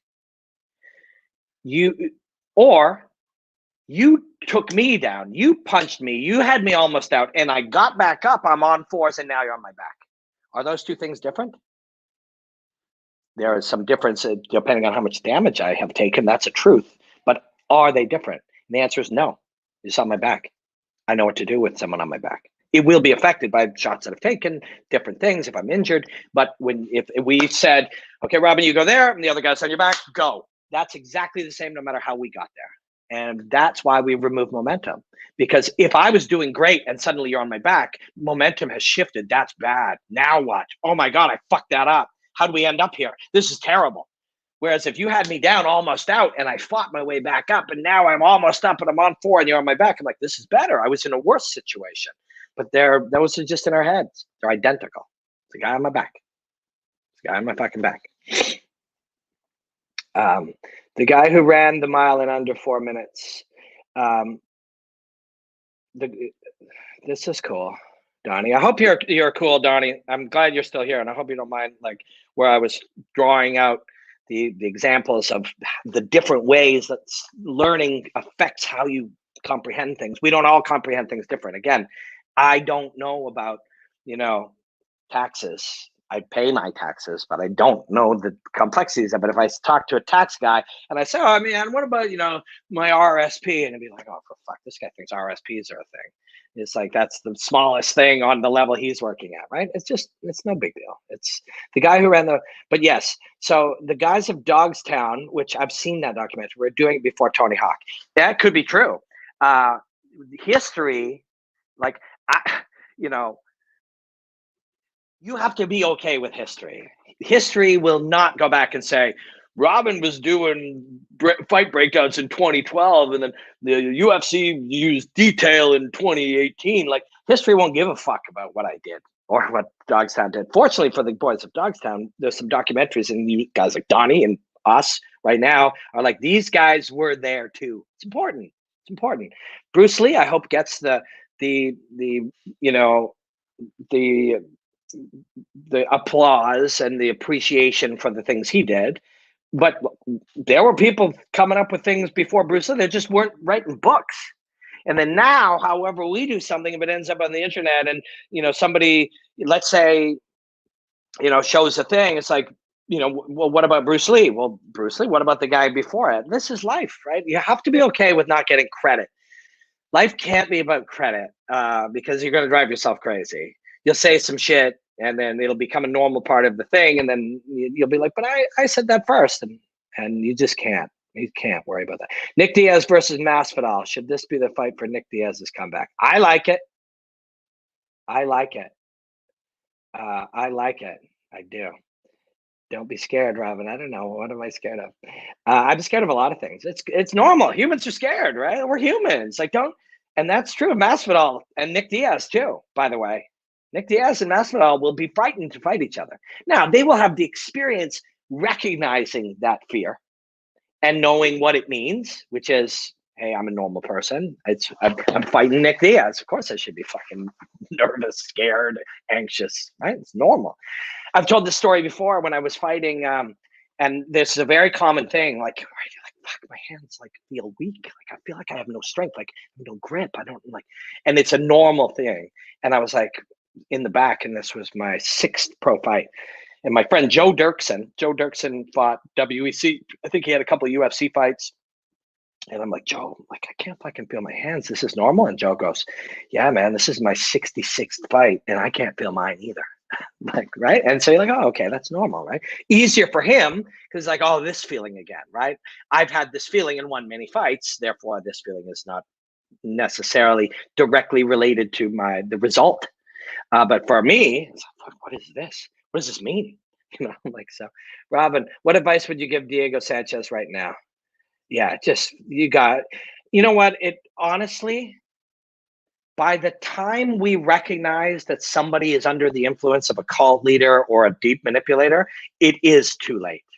Because what the manipulator does is lay layers. So by the time Diego hears Robin Black say, dude, this guy's fucking dangerous, illogical, he's harmful to you, he's harmful, obviously he's already ruined your career, he's harmful to your health, You know, he's damaged, ruined your reputation, and not ruined because you can come back. We'll all be like, oh, thank God, Diego's back. You know, and he was able to get through that chapter, and maybe he learned something they could share with us. We'll welcome him back. But by the time I'm saying that, or anybody saying that, the layers have already been put there by the manipulator. See, these guys are on the payroll too. See, the UFC's controlling Rob. I don't fucking work for the UFC, right? And that makes me happy to say that. This is not a great company. I say that like as a corporate structure in my experience. Maybe it's wonderful for other people, but I am happy that I get to cover it for a broadcast partner where I can cover the beauty of the fights. I can cover the excitement of the combat. I can cover the great athletes. I love Dana even. You know, not everybody loves Dana. I like Dana. He's cool. I get to talk about what he's doing. I get to do that without having to be in that organization. My experience is not a great organization. So I don't work for them. No problem saying that. So why am I saying that Diego Sanchez is under the manipulation of a Svengali type who's also his coach, also his lover, apparently? That, again, that's rumor that I've heard from a number of people. And it's irrelevant because relationships, men, women, homosexuality, none of these things are things that should be judged in any way. These are just a normal part of life. But if that is true, and this person is manipulating him, by this point, he's already said, see, people like this will come out and say, I'm manipulating. See, they're trying to ruin you, Diego. See, Robin probably works for the UFC. Like I said, I don't. I've already said bad shit about them. Maybe I'll get in trouble because I do work for a broadcast partner. And one or more people who have worked at the UFC or do work at the UFC have called my boss and said, you know, we don't like Robin Black. We don't like the way he does that shit. Fortunately, I work at a Canadian broadcast partner, and they're like, he's very good. Him just saying he doesn't like your corporation or saying something somewhat negative or using a video, that in no way undermines our great relationship with this martial arts analyst who we all really like. So fortunately, I work for an awesome place where the boss was just like, dude, fucking take it easy. You got bigger problems to worry about in the universe than Robin Black. So clearly I don't work for them. So I'm not trying to undermine Diego's fucking guru. This is bad for him. This guy seems literally evil, manipulative. He's doing damage to him, blindfolded, giving him head trauma. You could consider that a domestic violence if they are a couple. It's bad. And I hope he gets out of there. I would text him, but that guy is controlling his phone by all accounts. I sent him a message when he had a fight, and the response, I was just like, the fuck? It's Diego under? And then I realized, oh, fuck, that's not Diego, right? So, hey, but it's like I said, there's nothing to say. By the time you are being this deeply manipulated, the layers have already been led to explain that this type of people like me will say things like this, and all that shows is that we don't really care about Diego. We want something. Usually the manipulator tries to tell the manipulated that everybody else is a manipulator, which is also, this is an off-topic thing, but since we're trying to learn lessons from studying martial arts, if you think, let's say you're liberal or conservative, or you're Republican or Democrat, or you're who are in Ireland, you're Catholic or Protestant, whatever it is. If you think the other side must have been controlled to think that, it's a pretty good chance you have to. It's a pretty good chance you have to. You know, that's the thing. It's like if you talk to your friends who are very, like, you know, strong conservatives or Democrats or Republicans, both will say those other guys are crazy. Like, they're obviously being manipulated. The media they're getting is lying to them. All of you, the media, all of you are getting this lying to you, not just the other guys, everybody. And which, if you accept that, what it allows you to do is deconstruct your own beliefs. You're like, wait a second. Why do I believe that Hillary Clinton drinks the blood of babies? Where the fuck did I get that? Or the opposite. You're like, why do I think that Donald Trump is a space alien? Like, whatever it is, like, you got to question it. It's all, we're all being lied to. It's a part of life. And it's okay. Once we understand that, we can explore new things. I look at commentary as a cursory guide to what's going on. Doesn't matter if it's boxing, basketball, football. Just listen to a quarterback break down a defensive danger, talk about yeah, I mean, but even that, when you get a quarterback break it down, he's explaining it in a way that he thinks he's supposed to explain it. What you want to do is listen to him talk to another quarterback when they don't know a camera's on. It won't be anything like what he says to the camera. Great stuff. It's a wealth of knowledge. More importantly, your discussions help to promote official critical thinking. Kudos. Oh, thanks, man. This is really, really a pleasure today. A lot of really kind people and a lot of really fun, you know. I do have a lot of like actual work to do. Now, again, my work is a pleasure. Like one of my things I'm doing this week is I'm going to break down a bunch about Michael Chandler so that because I've got a bunch of Bellator footage, so I can go in and to people who only saw him knock out Dan Hooker, I can tell you who this guy really is, right? There are levels to all games or sports. The commentary is just there to give people an idea of what's going on. Yeah, but we don't have to go with sports. Again, anything in the environment of a short, you know, limited bandwidth, short, limited time thing can't tell you the truth. It can't. And so as a result, if we think that's true, we don't understand the world. It's very dangerous. I studied atomic physics, then discovered an alternative to quantum, and it's blown me away. Years of study, and now I have doubts. Doubts are good. They are terrifying. I go through these periods. My buddy David Mullins, we're going to do a podcast next week, The Mentality of Combat we do. My buddy David Mullins, about once every 18 months, reaches out to me and goes, I can tell you're stressed. Why are like something's getting to you? What is it? And it's usually this period I'm getting where I get to this plateau where I'm not quite understanding how to break through it. I'm realizing some limitations to what I think I believe, some limitations to what we understand, some limitations to the language I have to explain it. And I get frustrated. And I have a couple of friends, Matt De La Rosa and David Mullins, and they'll be like, I watched the clip of your thing. You seem frustrated. What's going on? And they see it, which is really kind. Even when I have had a couple of times where I freaked out on people, I told off my friend Luke. I later apologized because he's a journalist who does some analysis. I told him off, and it was really same thing. Frustrated, kind of misunderstanding, kind of how to get across an idea, seeing limitations in how we speak. And then you know, if you're getting less sleep, maybe you start eating bad, you skip a couple of workouts, all of a sudden you're an asshole. When I'm an asshole, and later I'll be like, fuck, I was an asshole. I'm so sorry. And I'll apologize. But then you still feel bad. But when I'm an asshole, and it does happen, and it has happened, and especially when I'm an asshole to a friend or something, what that does for me later, and I'm saying this just because maybe this will be useful for people, later it makes me judge other assholes less. Because I'm like, why was I an asshole? I'm not a bad person. Oh, I was an asshole because I was scared, tired, exhausted, stressed, had anxiety, was ill, missing sleep, whatever. I was an asshole because of outside factors. Wait a second. That guy that I think is an asshole, he's probably got outside factors. So it makes me being an asshole is okay. Say sorry.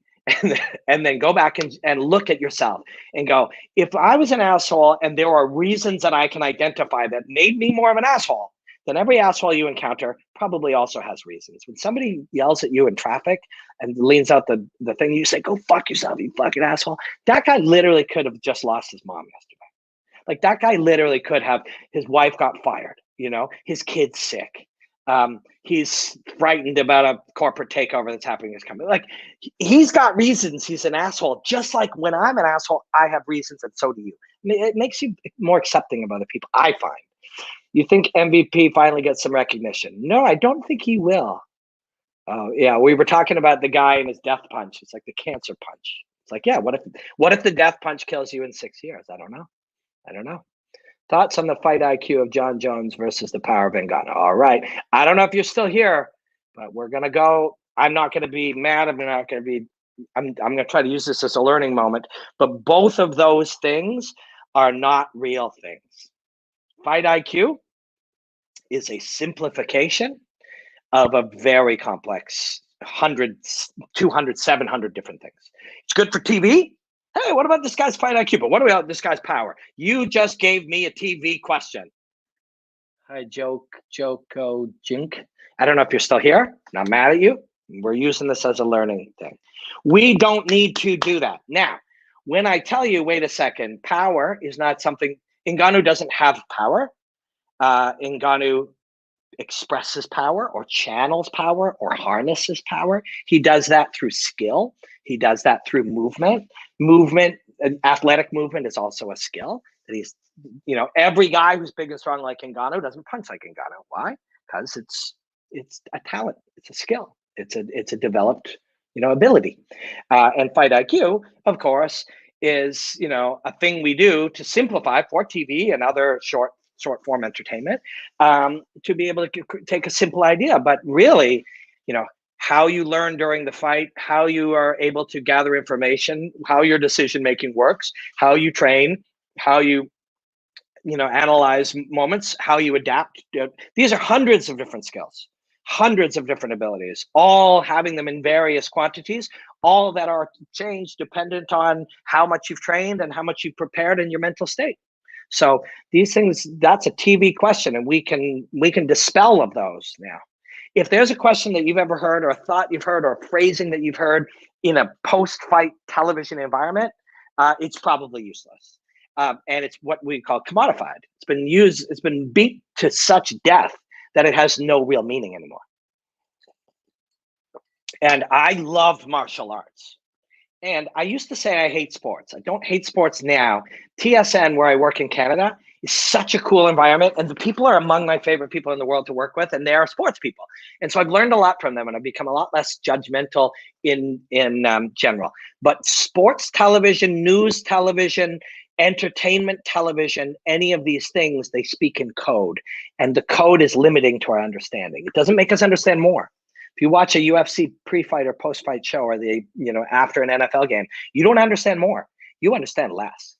And I know that sounds crazy, but the more you think what you're gaining is knowledge, the less you'll actually understand fighting or football or news or hip hop or whatever it is you're doing. And I know that sounds counterintuitive. The people who say, casual versus hardcore or whatever, the casuals have the ability to understand martial arts or hip hop or whatever far more in depth than the people who live in the niche. The people who live in the niche are trapped in narratives and sound bites and belief systems that are not true. My only advice in life is experience reality for yourself and don't just take other people's opinions for gospel. Yeah, it's great advice, but it's difficult to do. I mean, where are you going to gain your knowledge? We've just decided that any short form packaged presentation, sports, news, entertainment, anything that from that generation has now mutated to being not useful for your thinking. So where are we going to go? You don't want to go on to some fucking weird conspiracy theory shit. Just because that ain't true doesn't mean that's true. So you have to be very careful. There's a lot of fucking information in the world. I'm trying my best to offer different ways to look at things based on what I've learned, and I live a pretty happy life. I'm married to my best friend. I get to do cool shit all the time. I get paid really well to do stuff I love. I think I'm getting it right. I'm not under duress like all the time. I've gone over the handful of times I've been an asshole to my friends in the last 3 years, even during a stressful time. I think I'm getting it right. So what am I doing? I'm realizing I know fucking jack shit. And I'm realizing I'm looking with gentle skepticism at everything, not just things I don't like. So you come across some other things, that may or may not be true, not because anyone's mean or someone's trying to fuck with you, but mostly because there are limitations to this information. Where did it come from? How did they do it? A long form podcast, you can get a lot more information than a short form clip, but it's not just the information. When you watch a Joe Rogan podcast, when you watch, Ben Shapiro, or you watch, who's that, Russell Brand, and I'm purposefully trying to pick from different ones. So I think Ben Shapiro's over here and Russell Brand's over here. Like, I'm picking from far away ones so that it's not about the belief system. What you get to look at is the process. What you believe isn't important. It really isn't. How you get to understanding things is far more important, right? Far more important. I do it by studying martial arts. There's other things, obviously. The study of martial arts makes me have to understand learning. It makes me have to understand focus, which makes me have to understand philosophy. To do my thing to the best of my ability, and do it in a way that's meaningful to me for the rest of my life and constantly changing, I have to do all that. And so I learn about the world. But we all can do it in any way. People do it through playing video games. No more fight comparisons. I still laugh when I think of that one with Fitch. I can't remember which one. Ian Marr, if you are still here, there's still a lot of things, but I want to know which one you mean with Fitch. Thoughts on okay. To what degree has Joe shaped the MMA narrative? Every show I watch, I hear Roganisms from commentators. Yes. So Joe is the best. If anyone wants to take a clip of this, this is the clip. Joe is the best. Joe has done more to educate people on martial arts than any human who's ever lived. What he is one single voice that is a unique individual. So he's a black belt in multiple martial arts, as well as an expert in comedy, now an expert in podcasting, which is communication. So he is an expert in many fields, right? And learns and applies that to becoming a great bow hunter or fucking steak chef or whatever he wants to do. So there's a lot of process you can learn there. The reason everybody imitates Joe is not because what Joe says is the story of the martial arts. It's because it's two separate things. Joe is a person who's an expert giving you one expert's viewpoint. He also is very compelling. And he's a very interesting and unique person. The way he speaks is different. He'll say shit like, man, this guy's no joke. That's just not That's just not television sports commentary. So that's cool, right? That's cool. But because he has the type of personality that dudes imitate, we all have friends like this. We all have friends. And if you don't have one, maybe it's you. Where somebody has this really interesting personality, everyone kind of picks up their lingo. That's Joe. So Joe is a martial arts expert who is brilliant at what he does. And he's also a very compelling person. This is why he gets the job. But because he's compelling, he recreated commentary. Commentary once was the play-by-play man said, what is happening? Hits the ball, runs to the thing, blah, blah, blah. The color commentator or analyst said how and why, or told a story. Oh, as the ball gets there right now, he missed it because he was off balance, and then he ran around the thing. In fighting, Mike Goldberg is a friend, and I love him very much, and I think the world of him, and I think him and Joe together were brilliant. It was just wonderful. Mike was fun, engaging. He ran the ship really nice, but he wasn't a martial artist. So Joe had to pick up both jobs. So Joe would say, there's a left hook. Now that he's on the ground, he's going to pass the half guard. On and half guard, if he threatens with the shoulder, he might do this. He had to do that job as well. Then he did it because he's got an interesting personality, an interesting voice. He did it his own way, and that became the way. Now you'll literally hear Paul Felter go, to Joe, or anyone, Cruz, doesn't matter. This guy's no joke. As if that is a sports commentary term. I still think no joke is a more interesting way to talk as a human and in this environment than, this guy's it's got a great assemblage of skills, under the tutelage of, but they're still imitating a guy, which commodifies the language, right? Later, big right hand is Joe excitedly saying it in a slang. It's a normal sized right hand. There's nothing big about it. It's just the way he says it. It's exciting. Now everybody yells it. Last night, Morrow and Big John, if you go back and count, I'm sure they said big right hand or beautiful takedown 90 times. That's not the thing. This is not a big right hand. This is a overhand right, a right hook, a straight right. It's any number of things. And it's also, there's a million other pieces of information we could say. We don't have to say that. The reason we say it is because Joe's so compelling. Right. So Joe, his genius made us know more about martial arts, but his very, very compelling nature made people imitate him. So now it's the way. If you, and this goes back to what we were saying, Conor McGregor, Sergio Pettis, fucking Roxanne Modafferi. If you are authentic to you, you are not trying to be Conor McGregor. Conor McGregor's not trying to be Muhammad Ali. Conor McGregor's trying to be Conor McGregor. When you see somebody like, Michael Chandler, who's an inspiring individual, the goal, if you want to be like Michael Chandler, you don't emulate Michael Chandler. Being like Michael Chandler is being an individual, an authentic individual like Michael Chandler. So if you were inspired by Joe Rogan, the way to give that respect is to recognize that Joe is an individual, is an authentic individual. And if you want to be like Joe, you do not emulate Joe, because Joe isn't emulating anyone. Joe Rogan doesn't. He has, I'm sure, Howard Cosell maybe is his favorite commentator, and maybe, Richard Pryor is one of his favorite comedians, and they have inspired him, but he didn't emulate them. So Joe didn't emulate anyone. So if you want to be like Joe, don't emulate anyone, including Joe.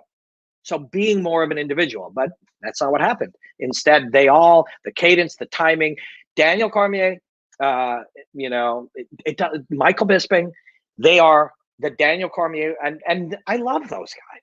Don't get me wrong. Don't misunderstand. But they are their voice saying Joe Rogan's commentary style, even if they use different words. They're still, and it's not their fault.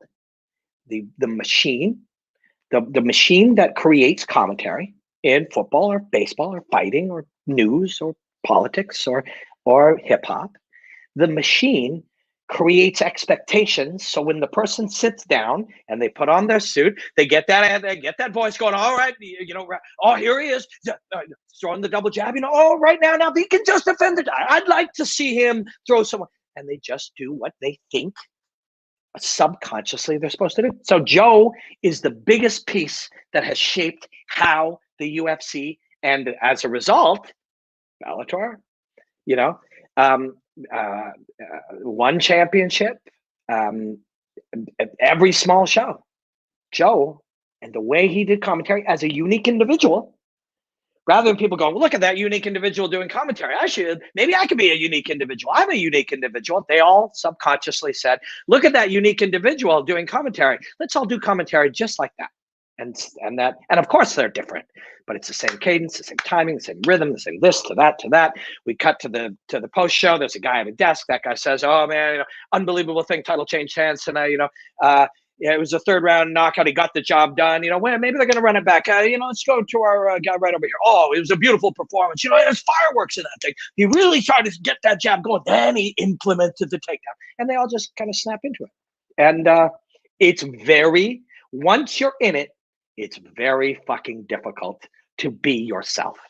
So that's why you find a little bit of yourself. Michael Bisping is very Michael Bisping within that paradigm. Dan Cormier is very Dan Cormier within that paradigm. It's very difficult to smash out of it. The structure, and what can we learn about this? Who cares? It's just the fucking television fighting. We love fighting. What's the big deal? We can learn this about life. You don't have to play the role of the guy in your office just the way you think the guy in your office has to act. Now, you might get fired, right? But if you got fired because you were being yourself in your environment of your job, that would be scary, but the door that would open would be a door that you could walk towards being more like yourself. I'm not telling everyone to go get fired tomorrow, but we live in a world, there are certain expectations that we think we have to do, but they're illusions. You don't have to say striker versus grappler in a stylistic matchup. You don't have to talk to your boss a particular way. You don't have to dress a particular way at work. You don't have to sign in and out of Zoom a particular way. You don't have to write on Facebook a particular way. All of these things are free to be individuals, like Conor McGregor, Dustin Poirier, Sergio Pettis, Valerie Lareda.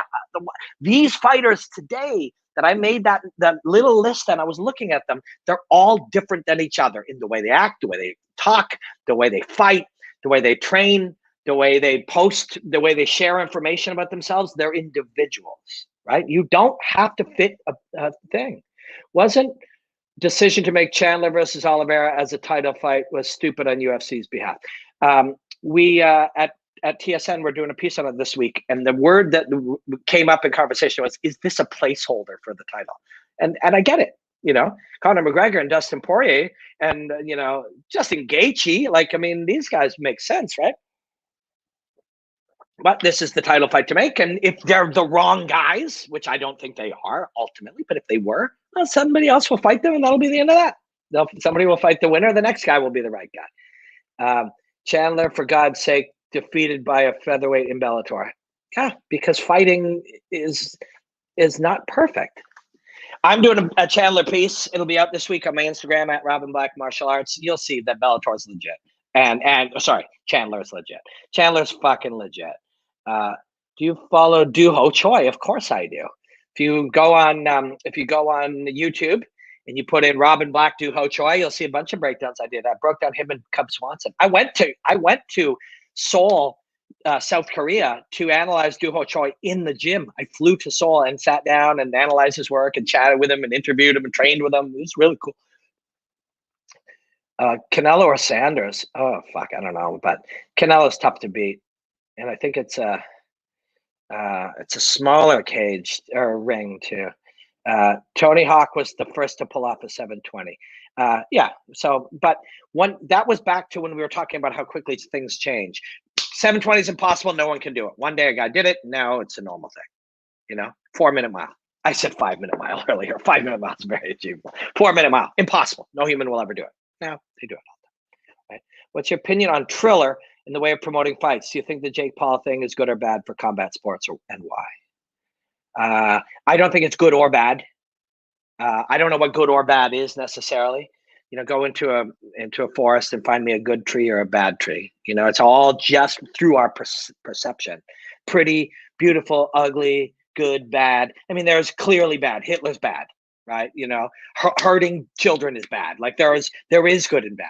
But in areas of opinion, it's harder to be able to identify that. I think it's interesting, I think it's weird. It's not necessarily for me, but what I did like about what I do not personally, what I am not attracted to is all of the conflict and controversy and provocation and desperate need for attention. I don't know, maybe I'm just old. That doesn't speak to me. But what does speak to me is, all those old formulas, fuck those old formulas. Let's do it a different way. And when I watch that show and people watch it, they're like, oh, this was terrible. This was terrible. The numbers are big and it'll be even bigger next time. They said punk rock was terrible, but it made all this high produced arena rock, obsolete. This could do that too. One thing it did, UFC, Bellator, the stuff I normally do, it felt a little corporate to me. And not that that's bad or good. Again, what's good or bad? Corporate or, fly by the seat of the pants, content or highly produced, fun, innovative content that's flawed or highly produced stuff. What's better or worse? I don't know, but I liked that it was different. But I don't like all the angry, provocation, name calling, horseshit stuff. Maspidol was scheduled to fight Nick Diaz, but Nick pulled out and he fought Till instead. Yeah, that could happen. Hey Rob, do you think Joshua Ido Portal's legit? He's a legitimate movement coach. That's a real thing. The other guy seems to be a cult leader and a weirdo, and it's bad. It seems bad. When you're punching somebody in the face blindfolded, upside down, that's bad. I don't think there are other things, sure, we could debate them, but that's bad. And I don't care what, when a guy who's taken head trauma for 15 years, that's not good. You should do an interview with Diego and his coach on the channel. Make you blow up. Funny you mentioned that. So this is. I literally when I sat down to chat today, I was going to title it "How to Blow Up in Fight Media." That's what I was going to title it, and then I was going to say, if all I wanted to do was get and again, I'm not bragging. Money is nobody's business, but I make more than I need to pay for my studio and my home and my car and to travel and my life, and I'm super comfortable. I'm not rich. I'm never going to be a zillionaire. I don't know. I don't suspect I'm going to be necessarily a millionaire, but I do think I'm going to be free to be able to do what I love and eat an expensive steak anytime I like. Maybe not. Could be wrong. Could all fucking fall apart tomorrow. And that wasn't true. Only 3 years ago, I literally had zero income. I built this from fucking nothing, and I'm super proud of it. I'm very proud of it. I lost my job. They shut down my department, and at Fight Network had a 24-hour television job. And then 3 years later, yeah, I'm far better off. So, but it was hard work, but it was fun work. It was work that I loved. But yes, I was going to say how to blow up. If all I wanted to do, so I have, 37,000 followers on YouTube. I don't go on YouTube a lot, but maybe I got 150,000 on Instagram. These things are valuable. These are places you can share your work, places you can make something and reach people. When you can do that, somebody will, and you do it a lot. If I made 2,800 breakdowns, obviously they're going to make me better. And if they make me better, eventually I'll have a skill at it. And then maybe Bellator will say, hey, why don't you break down some of our stuff? Or the TSN will say, why don't you do stuff on television for us and make some. So that's part of the process. But if all I wanted was, okay, I need 200,000 more Instagram followers and 100,000 more YouTube followers immediately. So that was going to be what I called this today. I was like, how to blow up in fight media, combat sports media. Number one, I would come on and I was going to say, if I wanted to do that today, this is how to do it. Show that clip of Diego Sanchez and then just talk some crazy shit. Go extreme, go far, be provocative, say insult the guy, and Chael might play this. Chael's fucking smart, and Chael loves to play. It's playful to him. We have different goals, and I love and respect Chael. I love and respect him, and I appreciate him. Chael's done a lot for me. Lots. Shit that, some I've said, like he helped me, when I was going to work for DAZN at first, which eventually led me to Bellator, and Bellator led me to working with Wave, which is another really fun place to work, and Haymaker. Chael was like, yeah, man, come out to Portland and I'll give you 2 or 3 couple-hour chunks so you can, and we met for lunch. I went to the gym with him. We did a bunch of segments so that I could go back and say, hey, look at this. And I'm like, oh, cool. So Chael did that. Chael recommended me to Bellator at one time. Chael's done a lot for me. I love Chael. But we do things differently. He loves pro wrestling. He loves storytelling. He loves the games. So Chael might do this. Chael might literally, and people might get mad, but that would be the fun of it for him. Chael could go on and say, I'm not putting words in his mouth. I'm just saying this is the kind of thing you could do. You could go on and say, I think this guy's actually a really good coach. And when you look at what he's doing here, and you could go and you could put it on there and you could actually say, this guy's stuff is legit. People would freak out. Or you can go on and say, this guy is terrible. I want to be, when I see him, I'd like to challenge him to a fight. XMMA, make that fight. LFA, make that fight. Me versus Fabio. Blah, blah. Boom. Your channel blows up. Then you can come on and say either Conor McGregor is going to destroy Dustin Poirier. You can say Michael Venom Page is the greatest, or you can say Michael Venom Page fought nobody. You just go to extremes. You go to the furthest extremes possible. And if the end in your mind, if you say to somebody, why are you doing that? That doesn't seem to be a good thing. It doesn't seem truthful. What are you getting out of it? They would say, you're lying. That's not real. They could say, I'm having fun. And Chael, I know, honestly, finds enjoyment in it. And he believes it's probably fairly harmless. I'm not putting words in his mouth. He's great at creating this thing. And it is fun for a lot of people, but somebody would say it if you do harm with it. And Colby Covington, I think, does some harm with his bullshit. If you do it and you said to somebody, why are you doing that? You might have actually caused some harm, or you might have, really upset people. There's harm you can cause. They might say, well, the ends justify the means. Like, well, what are the ends? Well, I'm going to be rich, more famous, more powerful. That doesn't justify means. That's only good for you. With Colby Covington, and I don't want to pick on him. There's lots of people who do things lots of different ways. Stephen A. Smith does things his way. Ariel Helwani does things his way. And people in baseball and football and hockey and CNN and news, they all do things their own way. And they can. We're all different. We all have different beliefs. What I think is good or bad, or other people think different. But people do that. But just this being good for you, I don't think means that the ends justify the means if you're doing harm along the way. But for the short run, and so this dates back to what we were saying about 1, Diego's coach, and 2, Jake Paul. Here's the problem with going this way. I'll say Diego's coach, we're going to fight. I want to fight him in LFL, Bellator, make that fight. Let's do this. And my friend John Morgan or some of these guys will put it on their sites, and it'll go, and people will be asking me about it. And then I'll go on a podcast and talk about, I'm going to fuck this guy up. This guy's abusing Diego. And I can do that, right? You can do all that. That will grow your shit. That's the Jake Paul game. My friend Dave Leduc is currently playing this game in Letway versus Muay Thai approach. You create all this conflict. I don't like that one. No, he can do what he wants, and all these people can do what they like. For me, I found great distaste. I found one of the biggest boosts I ever got to an audience and engagement was I was like, Conor McGregor's going to fuck up like Floyd Mayweather's going to fuck him up. Boom. All my shit blew up. And in fact, when I told off my friend Luke, all my shit blew up. You know, anytime I've been rude, disrespectful, like absurd, said nonsensical things, all my shit blows up. But I don't have a taste for it. I don't. It feels shitty when that happens.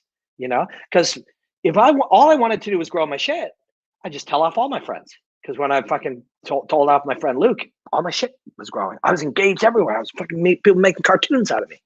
Oh, this is the answer. Here's some of the issues. One, well, for me, it feels shitty. I don't want to do that. I don't like it. It makes me feel uncomfortable. But let's assume you don't have that one. So instead, here's an issue. You gotta fucking do it every day. It doesn't last. It doesn't last, right? Because anybody who is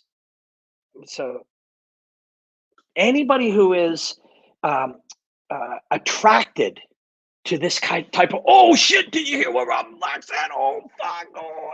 Anybody who's attracted to that is attracted to the brightest, loudest, craziest shit. Well, another one's going to happen in 10 minutes and tomorrow. And then, Diego's coach will say a thing, and then Chael will say a thing, and then Stephen A. Smith said a thing, and Joe Rogan said that about that guy. And then Jake Paul fucking took his hat. So if you do that, it lasts, the cycle is hours. So you say crazy, I want to fight Diego's coach and Bellator, make it happen. Everyone freaks out. Everybody gets excited. It shares all these things. And 20 minutes later, they're talking about Jake Paul. So if you live this way, you got to do it more and more and more and more, faster and faster. And this is why people get ruder, angrier, harsher, more negative. This is why this creates a downside, because you got to keep doing it. And then everybody's doing it. Now they're all competing for it. So you think it's easier because the second you say something extreme, all your shit grows. But in fact, it's harder because you got to do it more and more and more all the time.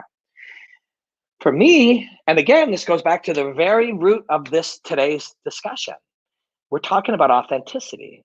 And authenticity is to be what feels right, to pursue what is correct for you, whether or not there's a short-term reward in it. And there is not a short-term reward in it. When I first started doing podcasts and YouTube channels, people were like, why the fuck are you going all over the place? If you want to have a bigger thing, why don't you just talk about their fighting styles and then make a prediction? It's like, because I don't want to do that. And then in the long run, 3 years later, now I make a great living. And I get to do it my way. I don't have to promote a single fight. I don't have to do things only in a particular way, say the things that are said in the way. I still get to work in television, talking about the UFC. I get to analyze Bellator in the way that I want to analyze it. I get to travel around the world doing commentary at shows. Somewhere along the line, not falling into that thing was slow. I was broke for 2 years, year and a half. It was a scary time. But you stayed with it, you stayed with it, you stayed with it. And eventually it actually made more sense. And now it's quite natural. Now I get to fucking sit like this and just chat like this. You know how many times I said striker versus grappler today? 2 or 3, but only in jest. This is my way.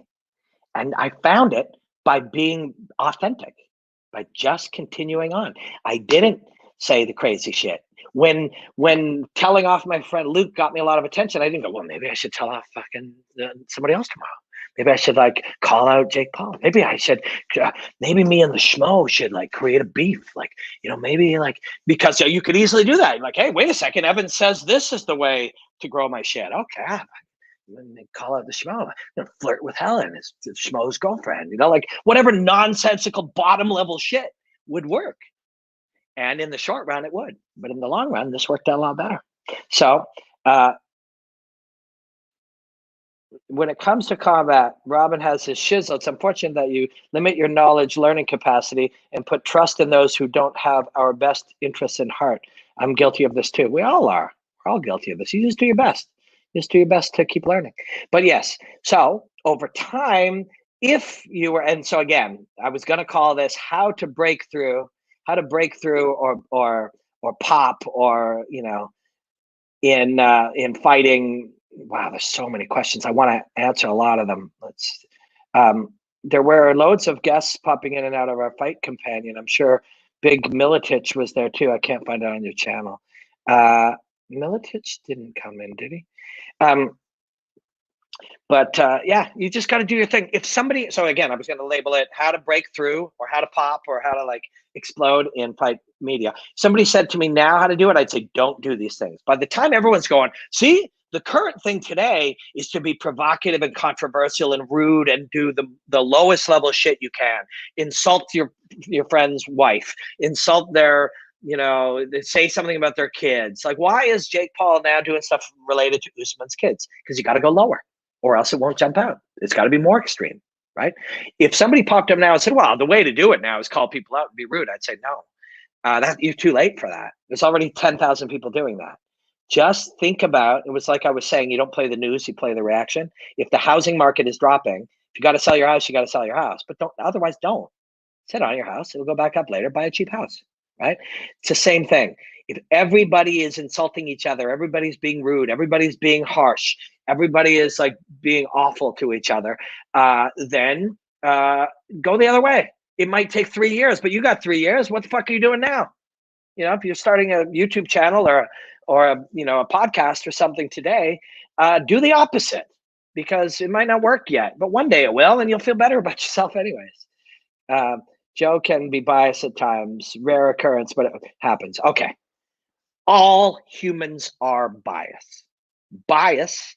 Don't look for someone who is not biased. There is no such thing, right? I want to send a super chat for 1,000. How can I send? Wow. I don't know how to do super chat. Don't send me $1,000, but thank you. I mean, it'd be nice, but I'd buy my wife something nice. But no, don't send me $1,000. No, I don't. I want to do all this shit for free. I get paid to do my job. So things like this, I want them to stay free. I want my Instagram to stay free. I don't want people to have to buy creatine. Like, I don't want to sell I do sell t-shirts. If you want to buy a t-shirt, it's not this one. This one is Art of Ringcraft. They're my friends on Instagram, but I do have my own Bink t-shirts. They're at shoprobinblack.com. You can buy one of those for $25.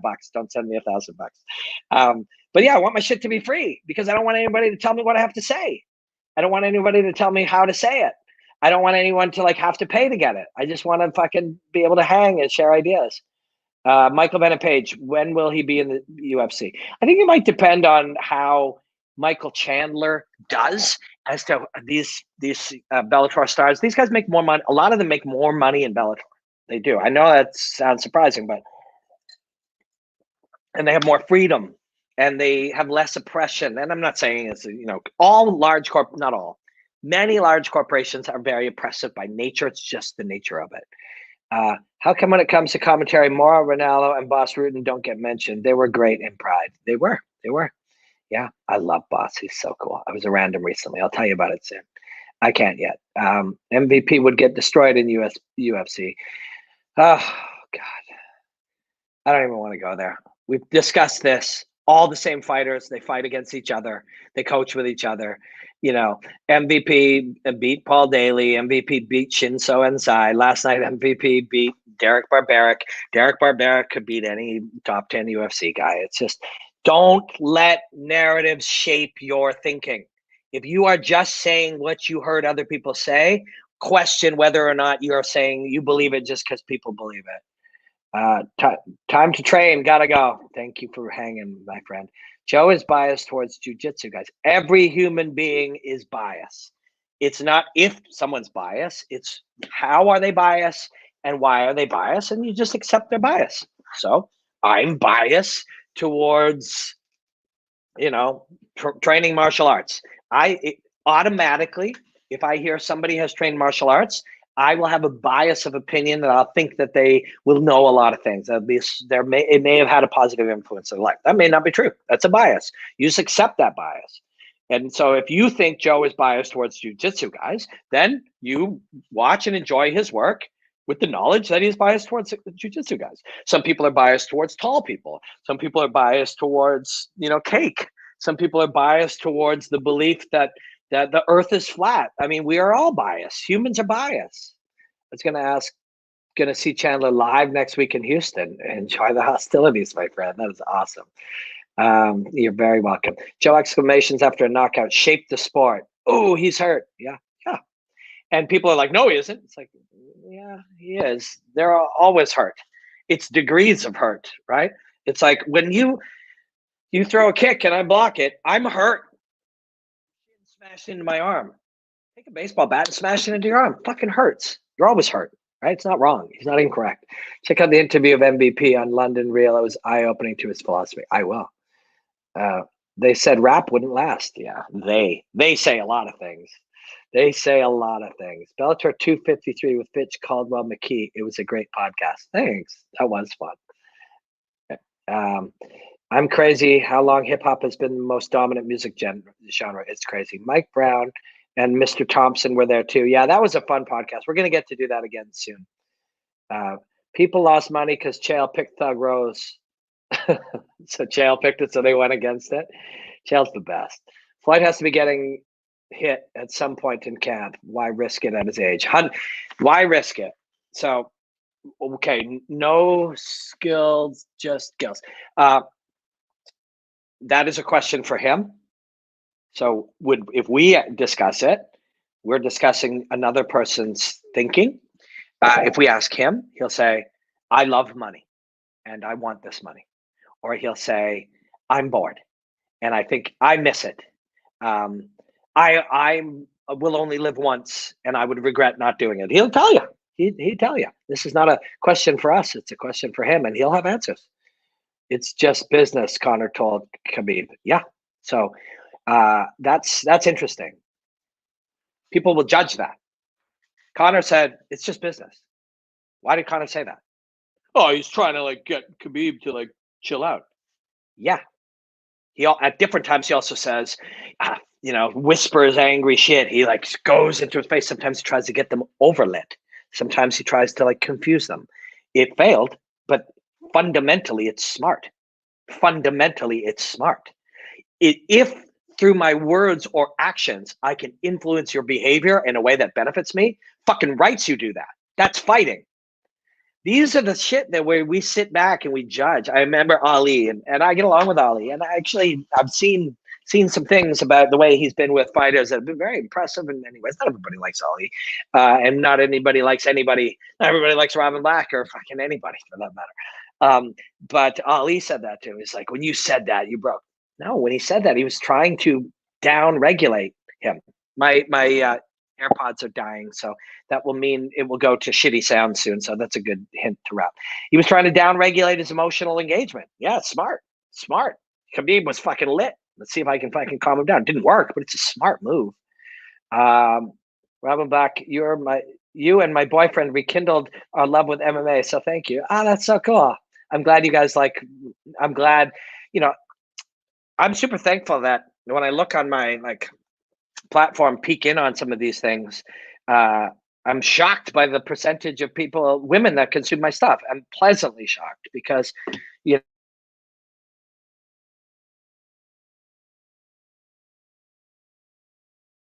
There. So you can hear me now. Sorry.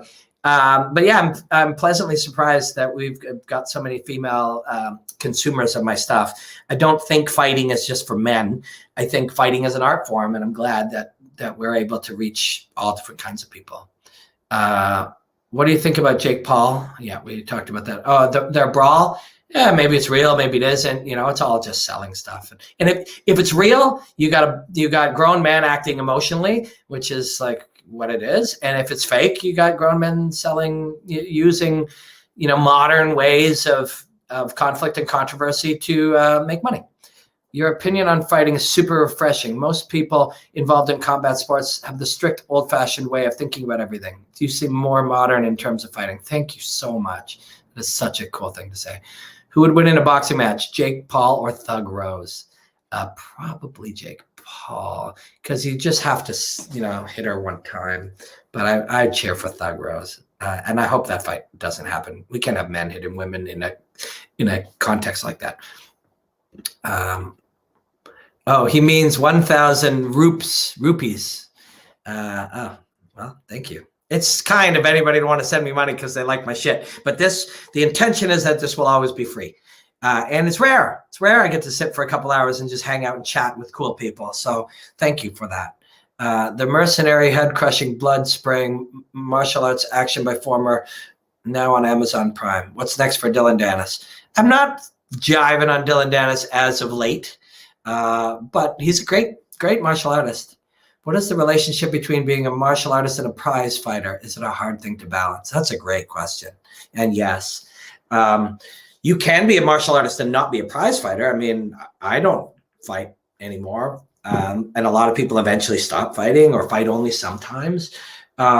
If it depends also, how much do you prioritize money? And I know it's easy to say, because I just said that I'm able to pay all of my bills and then have extra money for steak and travel just by doing what I do. And so it's easy for me to say deprioritize money, because you're like, well, you have some now. But when I started to deprioritize money was 3 years ago, and I had none. And deprioritizing money and making it about art, making it about learning, as long as you have food, water, shelter, safety, and relationships, you don't need money. Once you have those things, if you have enough money to have those things, and you pursue art for its own sake, you pursue truth, you pursue learning, you pursue growth, there's a pretty good chance you're going to accidentally make some money. And so I think that's important. But, people, John Kavanagh a couple of years ago was like, of course it's prize fighting. And you have to remember that, because you won't be able to do it long. You may get injured. That's all true. I think that's a conversation for another day. I'm going to write that down.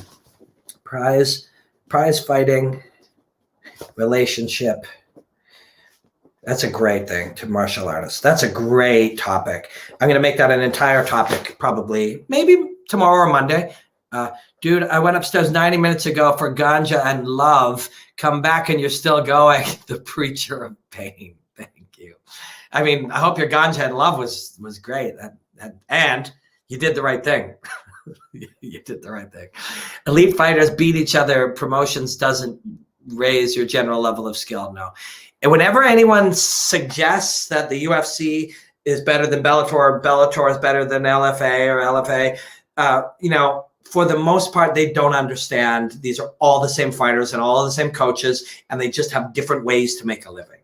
Yes, there are a lot of these days, a lot of young fighters, a higher percentage of young fighters than ever over the last 20 years perceive Bellator and ONE as viable careers. So that includes some of the best ones. They do. Patrick Mix is a top 5 in the UFC or Bellator, and he makes more money in Bellator than he would in the UFC, and he has more freedom. So he went there. So can you watch my drawings? And if you like them and want to see more, I will make more better videos. Keep making your shit. You don't need any. I will try to watch, but you don't need anybody to watch your stuff or give you permission. Make the things you like. The Whitaker situation was predictable. He was offered a chance of a lifetime and turned it down. Painting it like Rob isn't hungry. Yeah, that's a promoter's game. I'm not mad at Dana for being a promoter. I'm not mad at my dog for being a dog. I'm not mad at me for being this. This is what promoters do. Promoters do that. So you just have to accept that that's how he's going to be. And then if you're going to, decide, when we say, I want to grow up and be a UFC champion, you're a 20-year-old kid and you say, I want a UFC no matter what, you don't take all this into account. But at some point in your life, you're like, wait a second, these are all aspects of the playing pieces that will lead to my decision and my happiness within my career. You have to take them into account. It's hard. It's easier as you get older. Robert Whitaker could choose to fight out his career and fight somewhere else if he chose to. Probably won't, likes it there, accepts that this is true. Earth looks pretty lumpy from my view. People thinking UFC has the best fighters are deluded. Imagine if Khabib ever came. Why did I keep these in? They're dead. Ever came in the UFC. People thinking UFC has the best fighters are deluded. UFC has many of the best fighters. Best MMA analyst. Oh, thanks, man. It's not a competition, but it's a nice thing to say. Rob the Reaper Whitaker is always game. It's WWE. I would say Jake Paul with Josh Fabia. No rules. Yeah, that's a good idea. Better audio. Doug Rose, head kick. Yeah, there's a breakdown on my Instagram page of a little detail about that head kick. Used to make the nano microphones. Gordon Ryan just signed with ONE championship. Time to juice, baby. I don't know if he will. A lot of these smart guys understand that juicing will have very negative consequences later. This is the same thing as deciding you want to be a conflict-driven, drive your entire thing based on conflict, controversy, beefs. It seems like it works. It seems the easy route, but in the long run, it could be, it could fail later. You could be done. When that thing is over, you're over, right? Same thing. If you do juice when you're young, hey, great, you're a monster at 23, and then you're dead. Your career's over at 25. Your career's dead. Since pay-per-view numbers rule all, how come they have never done a card with both Diaz brothers? You're going to pay them, but pay-per-view would be insane, because the Diaz brothers aren't just going to play along. We all get to live our lives how we want. Sometimes we can go, hey, this will be good for the company I work for, so let's do it. And other times you can go, you know what, fuck you, pay me. Like, pay me. We want 10 million each. And I'm like, oh, fuck those guys. Well, later on, now they're getting it, right? It's the same thing. Did MVP really beat Paul Daly? He got taken down in that fight. How about Douglas Lima fight? How would it fare against wrestlers in the UFC? Do I think MVP versus Wonder Boy would be a dream matchup? The guy I fought last night was a wrestler, and he was 17-3, and he smashed him. And against Douglas Lima, he won round 1. Thoughts on medical protocols for CTE regarding fighting? I don't know. Oh, we clicked the wrong thing. This thing's jumping all over. Fighters in the UFC are paid off. No, I don't think so. You go to jail for that. That's fraud. Even should the current protocols change? I don't know enough. Again, I was talking about, like, we have opinions on shit we know nothing about. I know nothing about this. I've studied it. I put 100 hours into research of it because I got brain damage when I fought. You get hit in the brain, you get punched in the brain, you get brain damage. So I've spent a few hundred hours on it, but so little that I just don't know enough about it. My opinions about it will just make people dumber. If we all thought like that, and what specific things do you look for when watching, studying fights? Is it different when you watch fights for fun? No. It's just over time now, I just interface with it differently. And I can't turn it off. It's how I see it. Sometimes I change my own view of it. Like, sometimes when you watch the two humans, sometimes you can blur your vision and just see any of the joints move. So you just see these joints kind of moving, and so that's interesting. Then other times you can blur your vision where you just literally see two brains and like the red of a nervous system. You don't see people, you just sort of blur your vision and just see these two nervous systems interacting. When you do that, you start to recognize, it's more than vision. There's a lot of sensitivity to distance and feel and touch. But yeah, over time, it's impossible for me to tell you what I look for, because there's the easiest way I would say to understand how learning happens when you will continue to learn is to read actually Malcolm Gladwell's book, Blink. It made me understand the process of learning a little different. Robin, have you made up with Luke Thomas? Yeah, I sent him out. I actually put on my YouTube channel, I was like, man, sorry, I was a dick.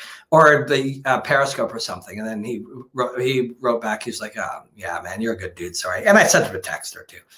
I mean, he's a good dude. Here was the flaw of that. As soon as you're an asshole, your point is useless, right? Any point that you're actually making becomes almost useless, almost pointless, because the emotion, you being an asshole, creates an emotion in others that observe it. And the emotion of the others is, fuck this asshole, everything he's saying is wrong, right? And so you completely undermine your own point. The fact that I was a dick in no way undermined the fact that my belief, and I talk about it all the time, when we wonder why, a right-wing extremist and a left-wing extremist believe the things they do, it is because they've been given information positioned as truth by people who actually who learned that information by watching experts talk. So if you want to become a political analyst and an economic analyst, a martial arts analyst, the worst way to do that is by learning by watching or listening to other analysts. because you only learn the untruths of the surface. Now, when you start having layers like that, when CNN political analyst so-and-so is really just a guy who watched political analysts on TV and plays the role of a political analyst to the best of his ability, he is passing untruths. Doesn't matter in fighting. It doesn't matter in football. It doesn't matter in hip hop, but it is still part of teaching us to improperly understand the world around us. If somebody says, doesn't do martial arts, says they are a martial arts analyst, and they got that by listening to martial arts analysts or watching other analysts, other experts, they got surface levels and mistruths that they believe to be true. If somebody thinks you can't move into the power hand, don't always put your front foot on the outside. That years back, experts said you can't finish a guillotine with the arm in. If you learn that, and now I'm a martial arts analyst, I'm like, you can't finish a guillotine with an arm in. And then in 2003, all of a sudden you could. Well, I didn't understand, right? I was passing things I heard and then internalized and believed. What I never heard was what wasn't being said. When I say he throws a double jab and it gets him to respond to the inside and he tries to time this thing, if you see that, you're like, oh, I recognize that. I can see that. But what you didn't hear was the thousands of other pieces of information that make that piece of information work.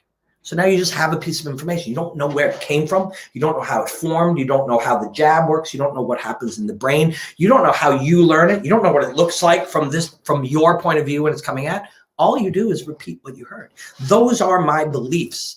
I believe part of the reason we are all so fucked up is that we watch and consume our information, and anybody can say I'm an expert.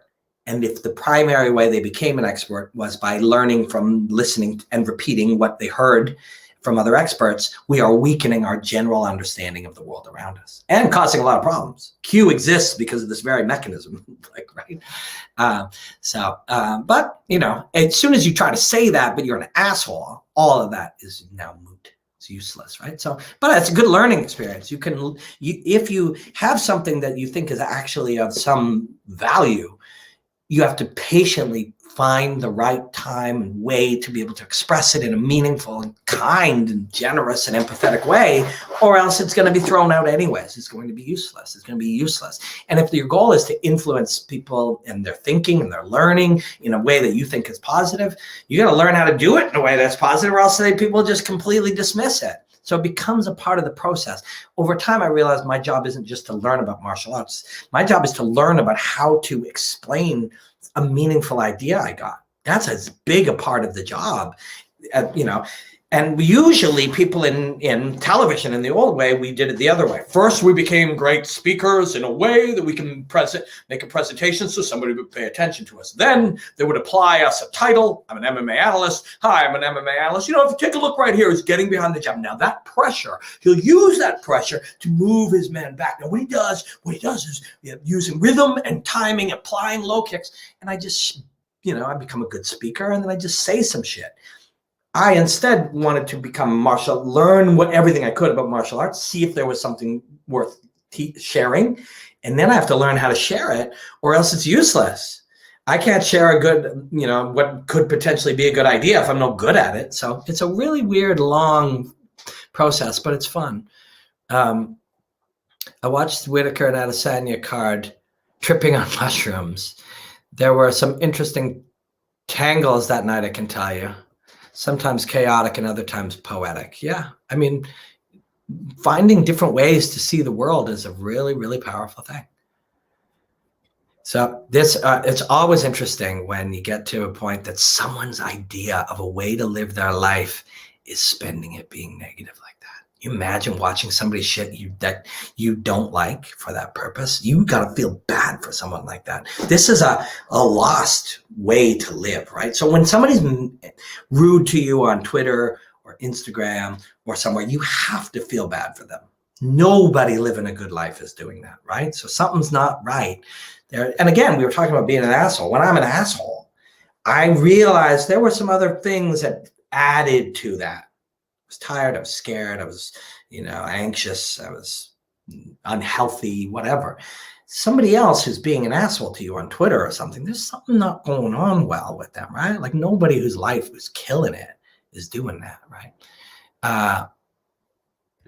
Gary V levels of speaking. This is a good one. Oh, it's the same guy. I get that one a lot. Here's the flaw. When you're not hearing something. So somebody's speaking a lot and you're hearing nothing. It isn't because they're saying nothing. It's because you haven't developed the capacity to hear it. So and that's the thing. When you go and you see people, don't be mad at people. Don't be mad at people being rude or being angry or being negative. They are having a hard time. They're having a hard time. This is a great idea, but do a podcast with Diego Sanchez. No one wants to hear his side. Yeah, of course I want to hear his side, but he's not going to be allowed to do it. He's being controlled by somebody, right? Been a great end to an afternoon for me.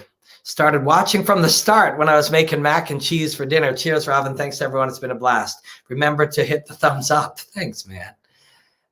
Yeah, we're going to wrap it up soon here. This has been really fun, though. It's been a really nice day.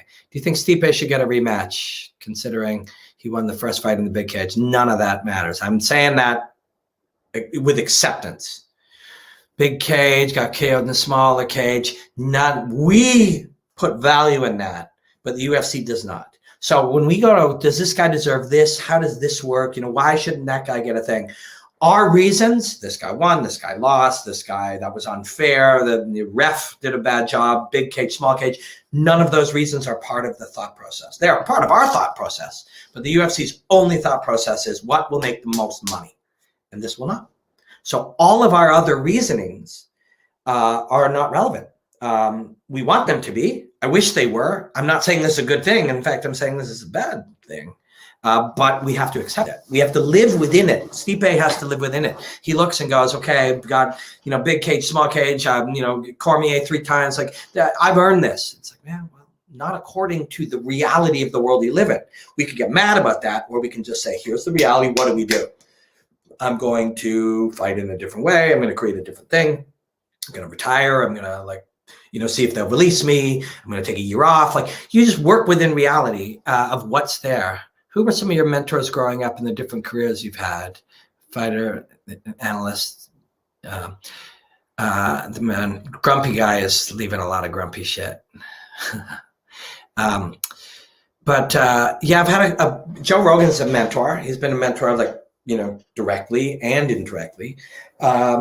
I've had a couple there's a guy named Bob Ezrin and Garth Richardson. They are high-level music producers. And Mo Berg, they're the 3 music producers I had. All 3, I learned about process, like how they became great at what they do. Grow your own shrooms at John. Keep fighting the good fight, Robin. Very forgiving of haters. Yeah. It's not haters. People are having a tough time. Like, we're in a fucking global pandemic lockdown. It would be normal for somebody to be angry and grumpy, it doesn't make a person a bad person. It means they're having a tough time. Somebody's mad at you on Twitter. That's not because of you. It's because of them. What the fuck? Like, you can't take it personally. Even if it's something you said, it's their reaction, something in them, how they're seeing it, feeling it, experiencing it. It's their perspective. It's got almost nothing to do with you. True intuitive spirit. The true energy should never die. The creative, playful soul is close to a true purpose. That's really cool. I like the flow of that. Don't think Lewis versus Francis is going to draw money. Yeah. Personally, I like to see the fight. I don't care about money. I don't own a corporation. I'd love to see it. But the reason your point is very valid is because that's what drives that company that makes these fights that we watch. So, so that could be part of it. Does Billy Joe stand a chance against Canelo? Yeah. If you told him, put a gun to my dog's head, poor little 15-year-old chihuahua, says, make a bet. I'd bet on Canelo. But yeah, of course he stands a chance.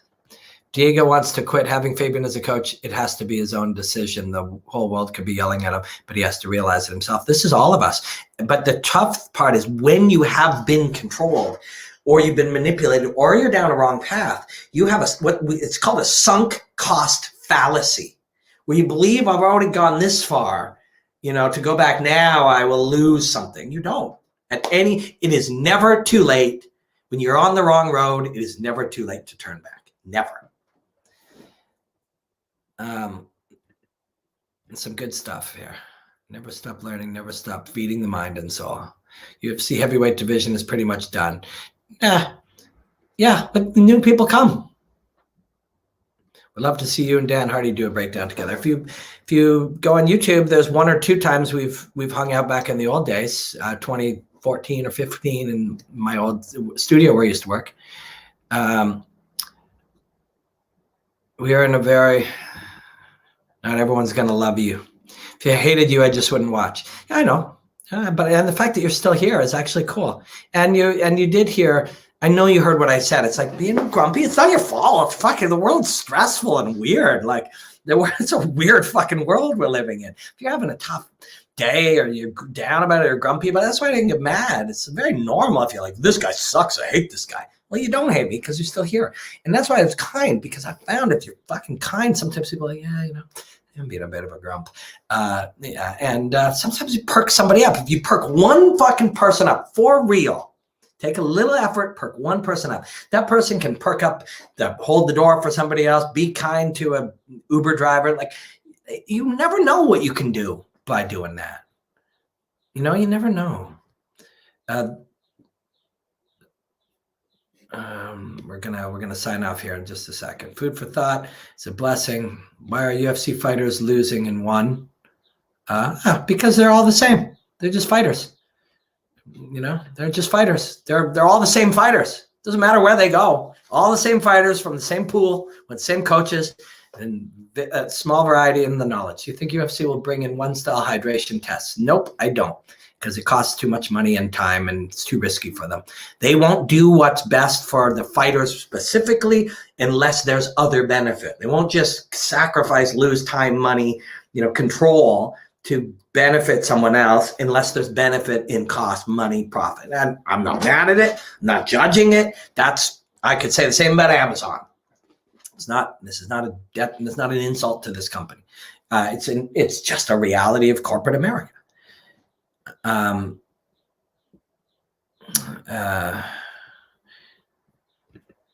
Bronstetter was supportive of you on his Reddit AMA. Well, that's nice. I work with Aaron. I'm sure. Yeah, Reddit's a cesspool, and it's not because it's Reddit. The older any platform gets, the more negative it becomes, right? And it becomes, what happens is you get to what you call late adopters. So early innovators and early adopters, there's like a curve, a bell curve or an inverted bell curve of how humans move towards new ideas, different ideas, change of any kind. And innovators and early adopters leave the old platforms, and they're mostly people who don't like change. I like shit the way it is, don't change shit, I hate change. People who hate change or different, any kind of different, done different, not better, just different, tend to not like my shit.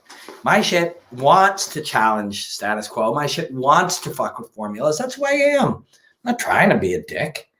I don't like formulas. I don't like overly structured things. I don't like rituals. I just don't like them. So as a result, if you do, then you're not going to like my shit. If your thing is striker versus grappler in a stylistic matchup, winner gets a title shot, you're going to take, if you like predictions and, the shit that I'm saying I'm not for, if you like that, you're going to be like, bro, that sucks, Aaron Bronstetter. Why the fuck? This guy's an idiot. He thought, there's 17 things. The other key is, let's say whatever you do, let's say you fucking analyze hip hop. And let's say there's 100 people who don't like your shit. If you actually ask those 100 people about your shit, most of them, let's say 30 of them, will be like, yeah, I watch all the shit, I hate it. No sane person actually watches your shit if they hate it.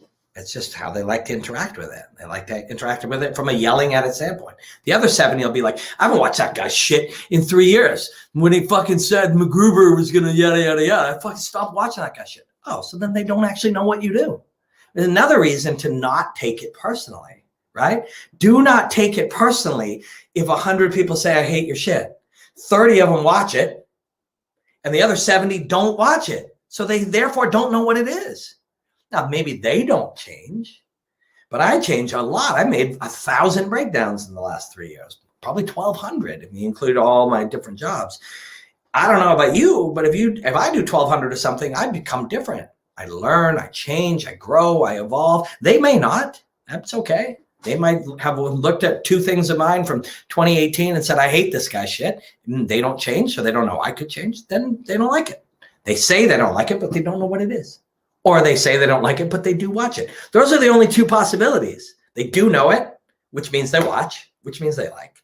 Or they don't know it, which means who cares what they think. That's why you can't take it personally, because those 100 people are not being logical.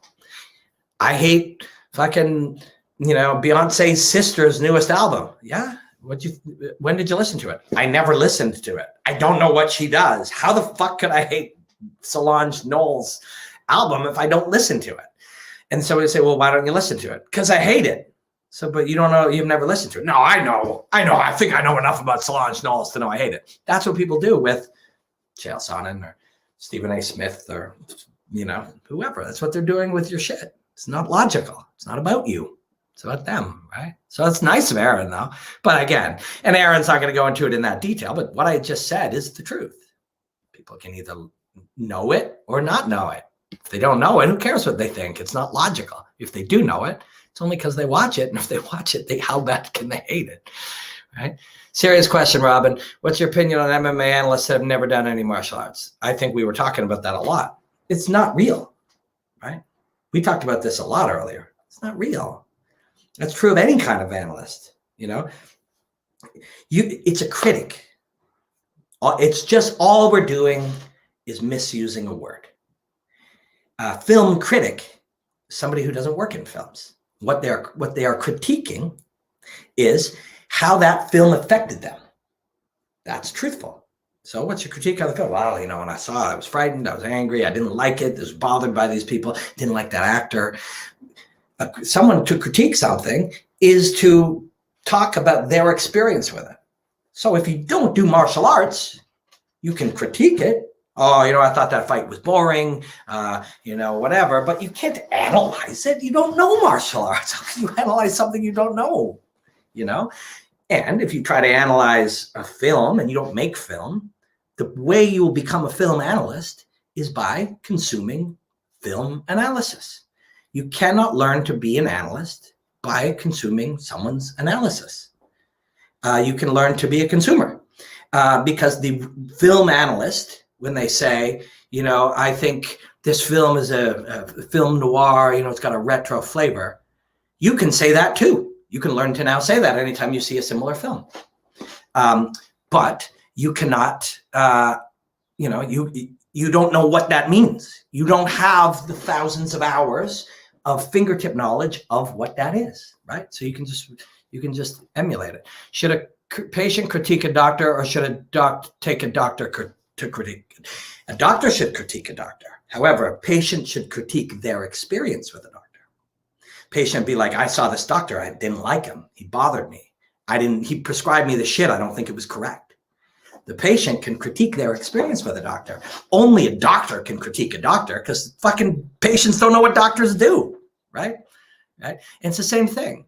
You can critique a fight if you don't fight or know fighting or move your body, or you never didn't know the experience of how to learn these things, where they come from, what it feels like, the actual experience. When I jab you twice and your brain won't let you move forward again, that's not something you can understand by me saying it. You have to experience it. You have to. Why the fuck isn't this guy going for it? Doesn't he want it enough? Well, if you don't understand the why, when you say why, you're being honest. I don't know, but I do know because I've done it. right? I do know. And it's very difficult to explain. That weird experience of having been kicked in the leg while somebody's jabbing me, while my nose is full of blood, is so bizarre that even though I've dedicated 42 years of my life to trying to slowly over time share it with people, I still can't do it. I can't explain it right. So if you hear it from me, flawedly trying to explain this complex experience, you can't understand it. I can't even explain it. So all you're getting is an improper, poor explanation from me. And you're using that as education for you to now educate. So now you're becoming a hip hop analyst, even though Jay-Z has spent his whole life trying to explain the process of creating this meaningful rhyme, and he can't explain it because he's only been doing it for 40 years, and that's not long enough to truly explain it. He then explains it to the best of his ability, and someone who doesn't understand the experience becomes the next explainer, and they explain it to somebody. And then what do you think that person understands? And this is why we fucking believe there's fucking global pedophile ring drinking blood, and Hillary Clinton's the leader. It's the same mechanism. Experts do their best, dedicate their life to explain something. Regular people learn from those experts, do the best they can to then explain it to then regular people who then understand it even less. You want to explain martial arts? You don't do martial arts. You can't explain it properly. I can't explain it properly. And I've spent 40 years, 10 hours a day, certainly the last 17 years, 10 hours a day attempting to do it and living in a gym and fighting people in cages. And I can't do it because it's so complex, the experience. And when I do it poorly, if you're going to use my words to now you try to do it, even though you don't understand it, it's going to get even dumber, right? So it's bad. This is bad. Corporations are soulless. Yes, that is true. Couldn't believe when Cub Swanson lost in round 1 to a body kick. Well, it sucked, but the body kick, when the body is hit, and the rib is compressed and it puts pressure on the liver, the diaphragm empties. So it's not pain. This is interesting. I was having this conversation with Joe Lozon the other day. You see the guy's in pain. The pain is simultaneous to the KO, but it is not the cause of the KO. The KO is caused by toxins in your body that shut your body down, and you're in pain. But it's not the cause. The pain is not the cause. It's incidental. You just shut down. Nothing you can do. It's over. It's all verbal art is just, Yuri said that he isn't an expert, but Kevin Ioli, who is a reporter, said to him Yuri looked like an expert. But Yuri brushed it off because Kevin doesn't see what Yuri sees. That is fucking cool. Yes, that's exactly right. That's exactly right. Kevin Ioli and many other great, wonderful journalists are experts at journalism. And that is a real expertise. That is a real skill. It's something that they've dedicated their lifetimes to. Their journalism expertise is specialized, but they are not experts in combat.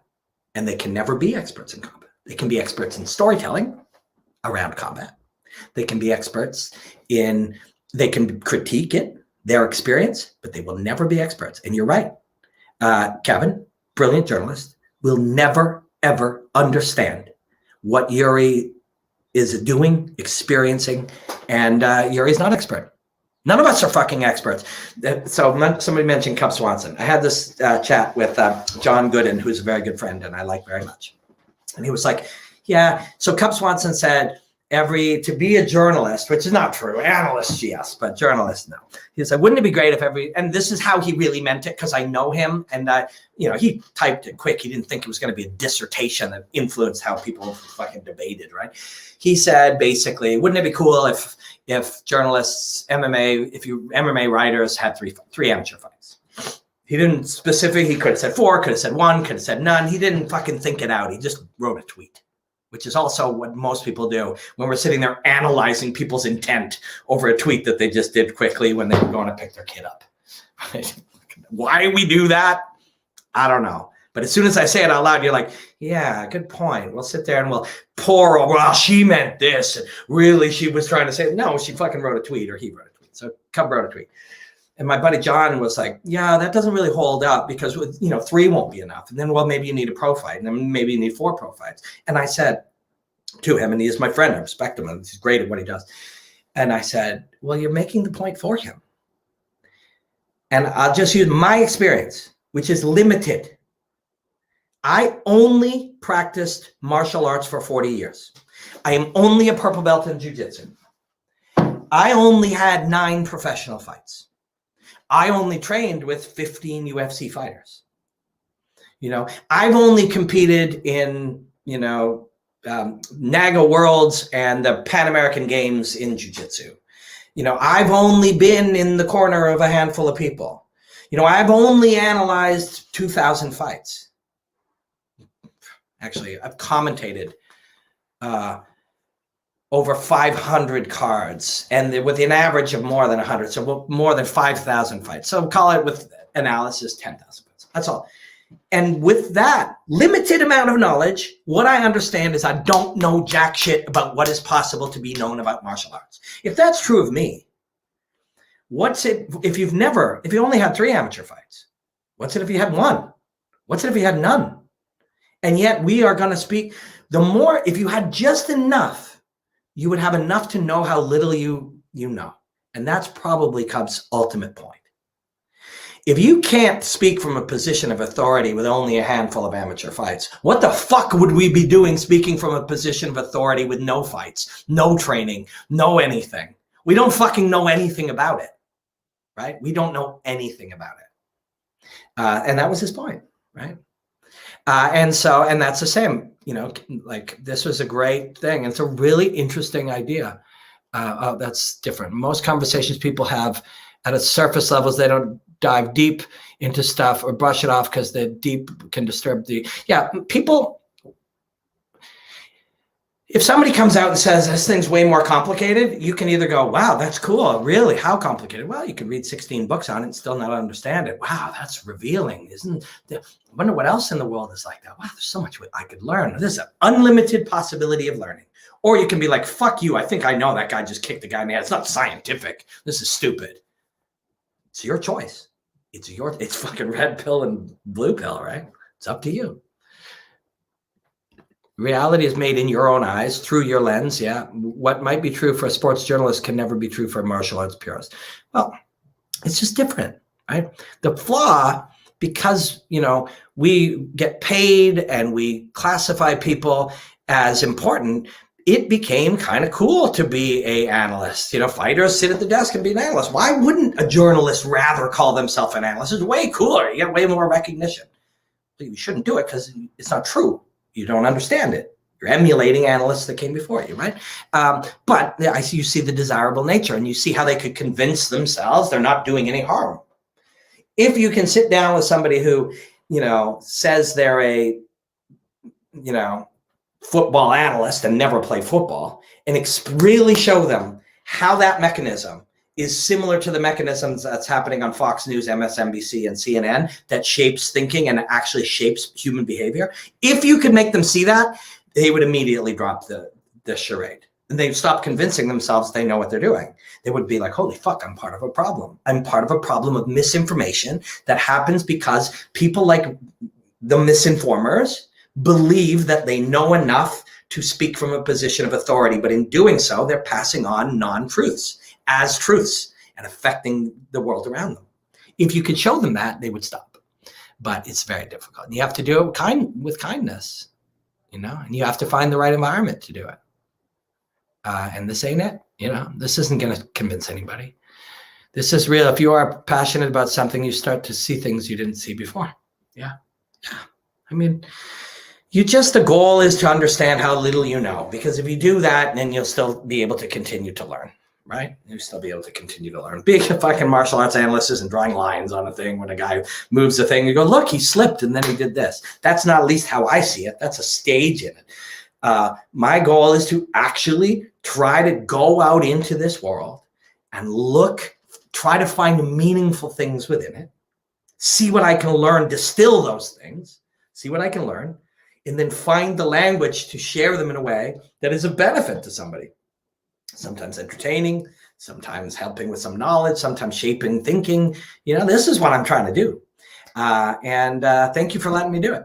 Thank you for letting me try.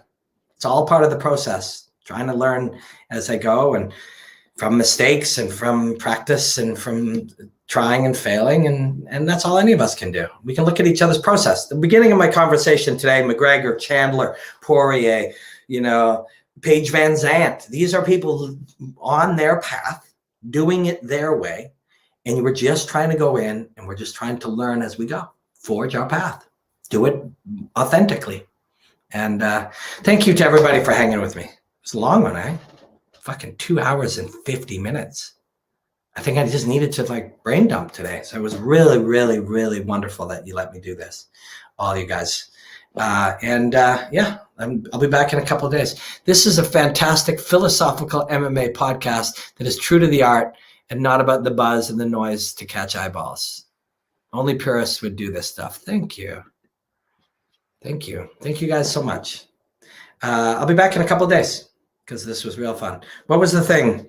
The relationship between prize fighting and being a martial artist and being a prize fighter. That's going to be a starting point. But as you saw today, the starting point, who the fuck knows where it takes us.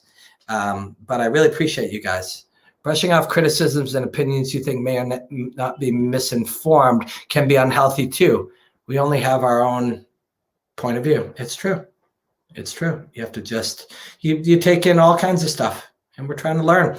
The real learning isn't gathering a fact or, an idea. The real learning is gathering a better process. But not what should I think? It's how should I approach thinking? Not what should I know? How should I go about learning and knowing more? That's really what we're looking for. But I really appreciate you guys. Have a good one, and we will be back. This was really fun. Again, I'm grateful. Much love. Enjoy the hostilities, my friends.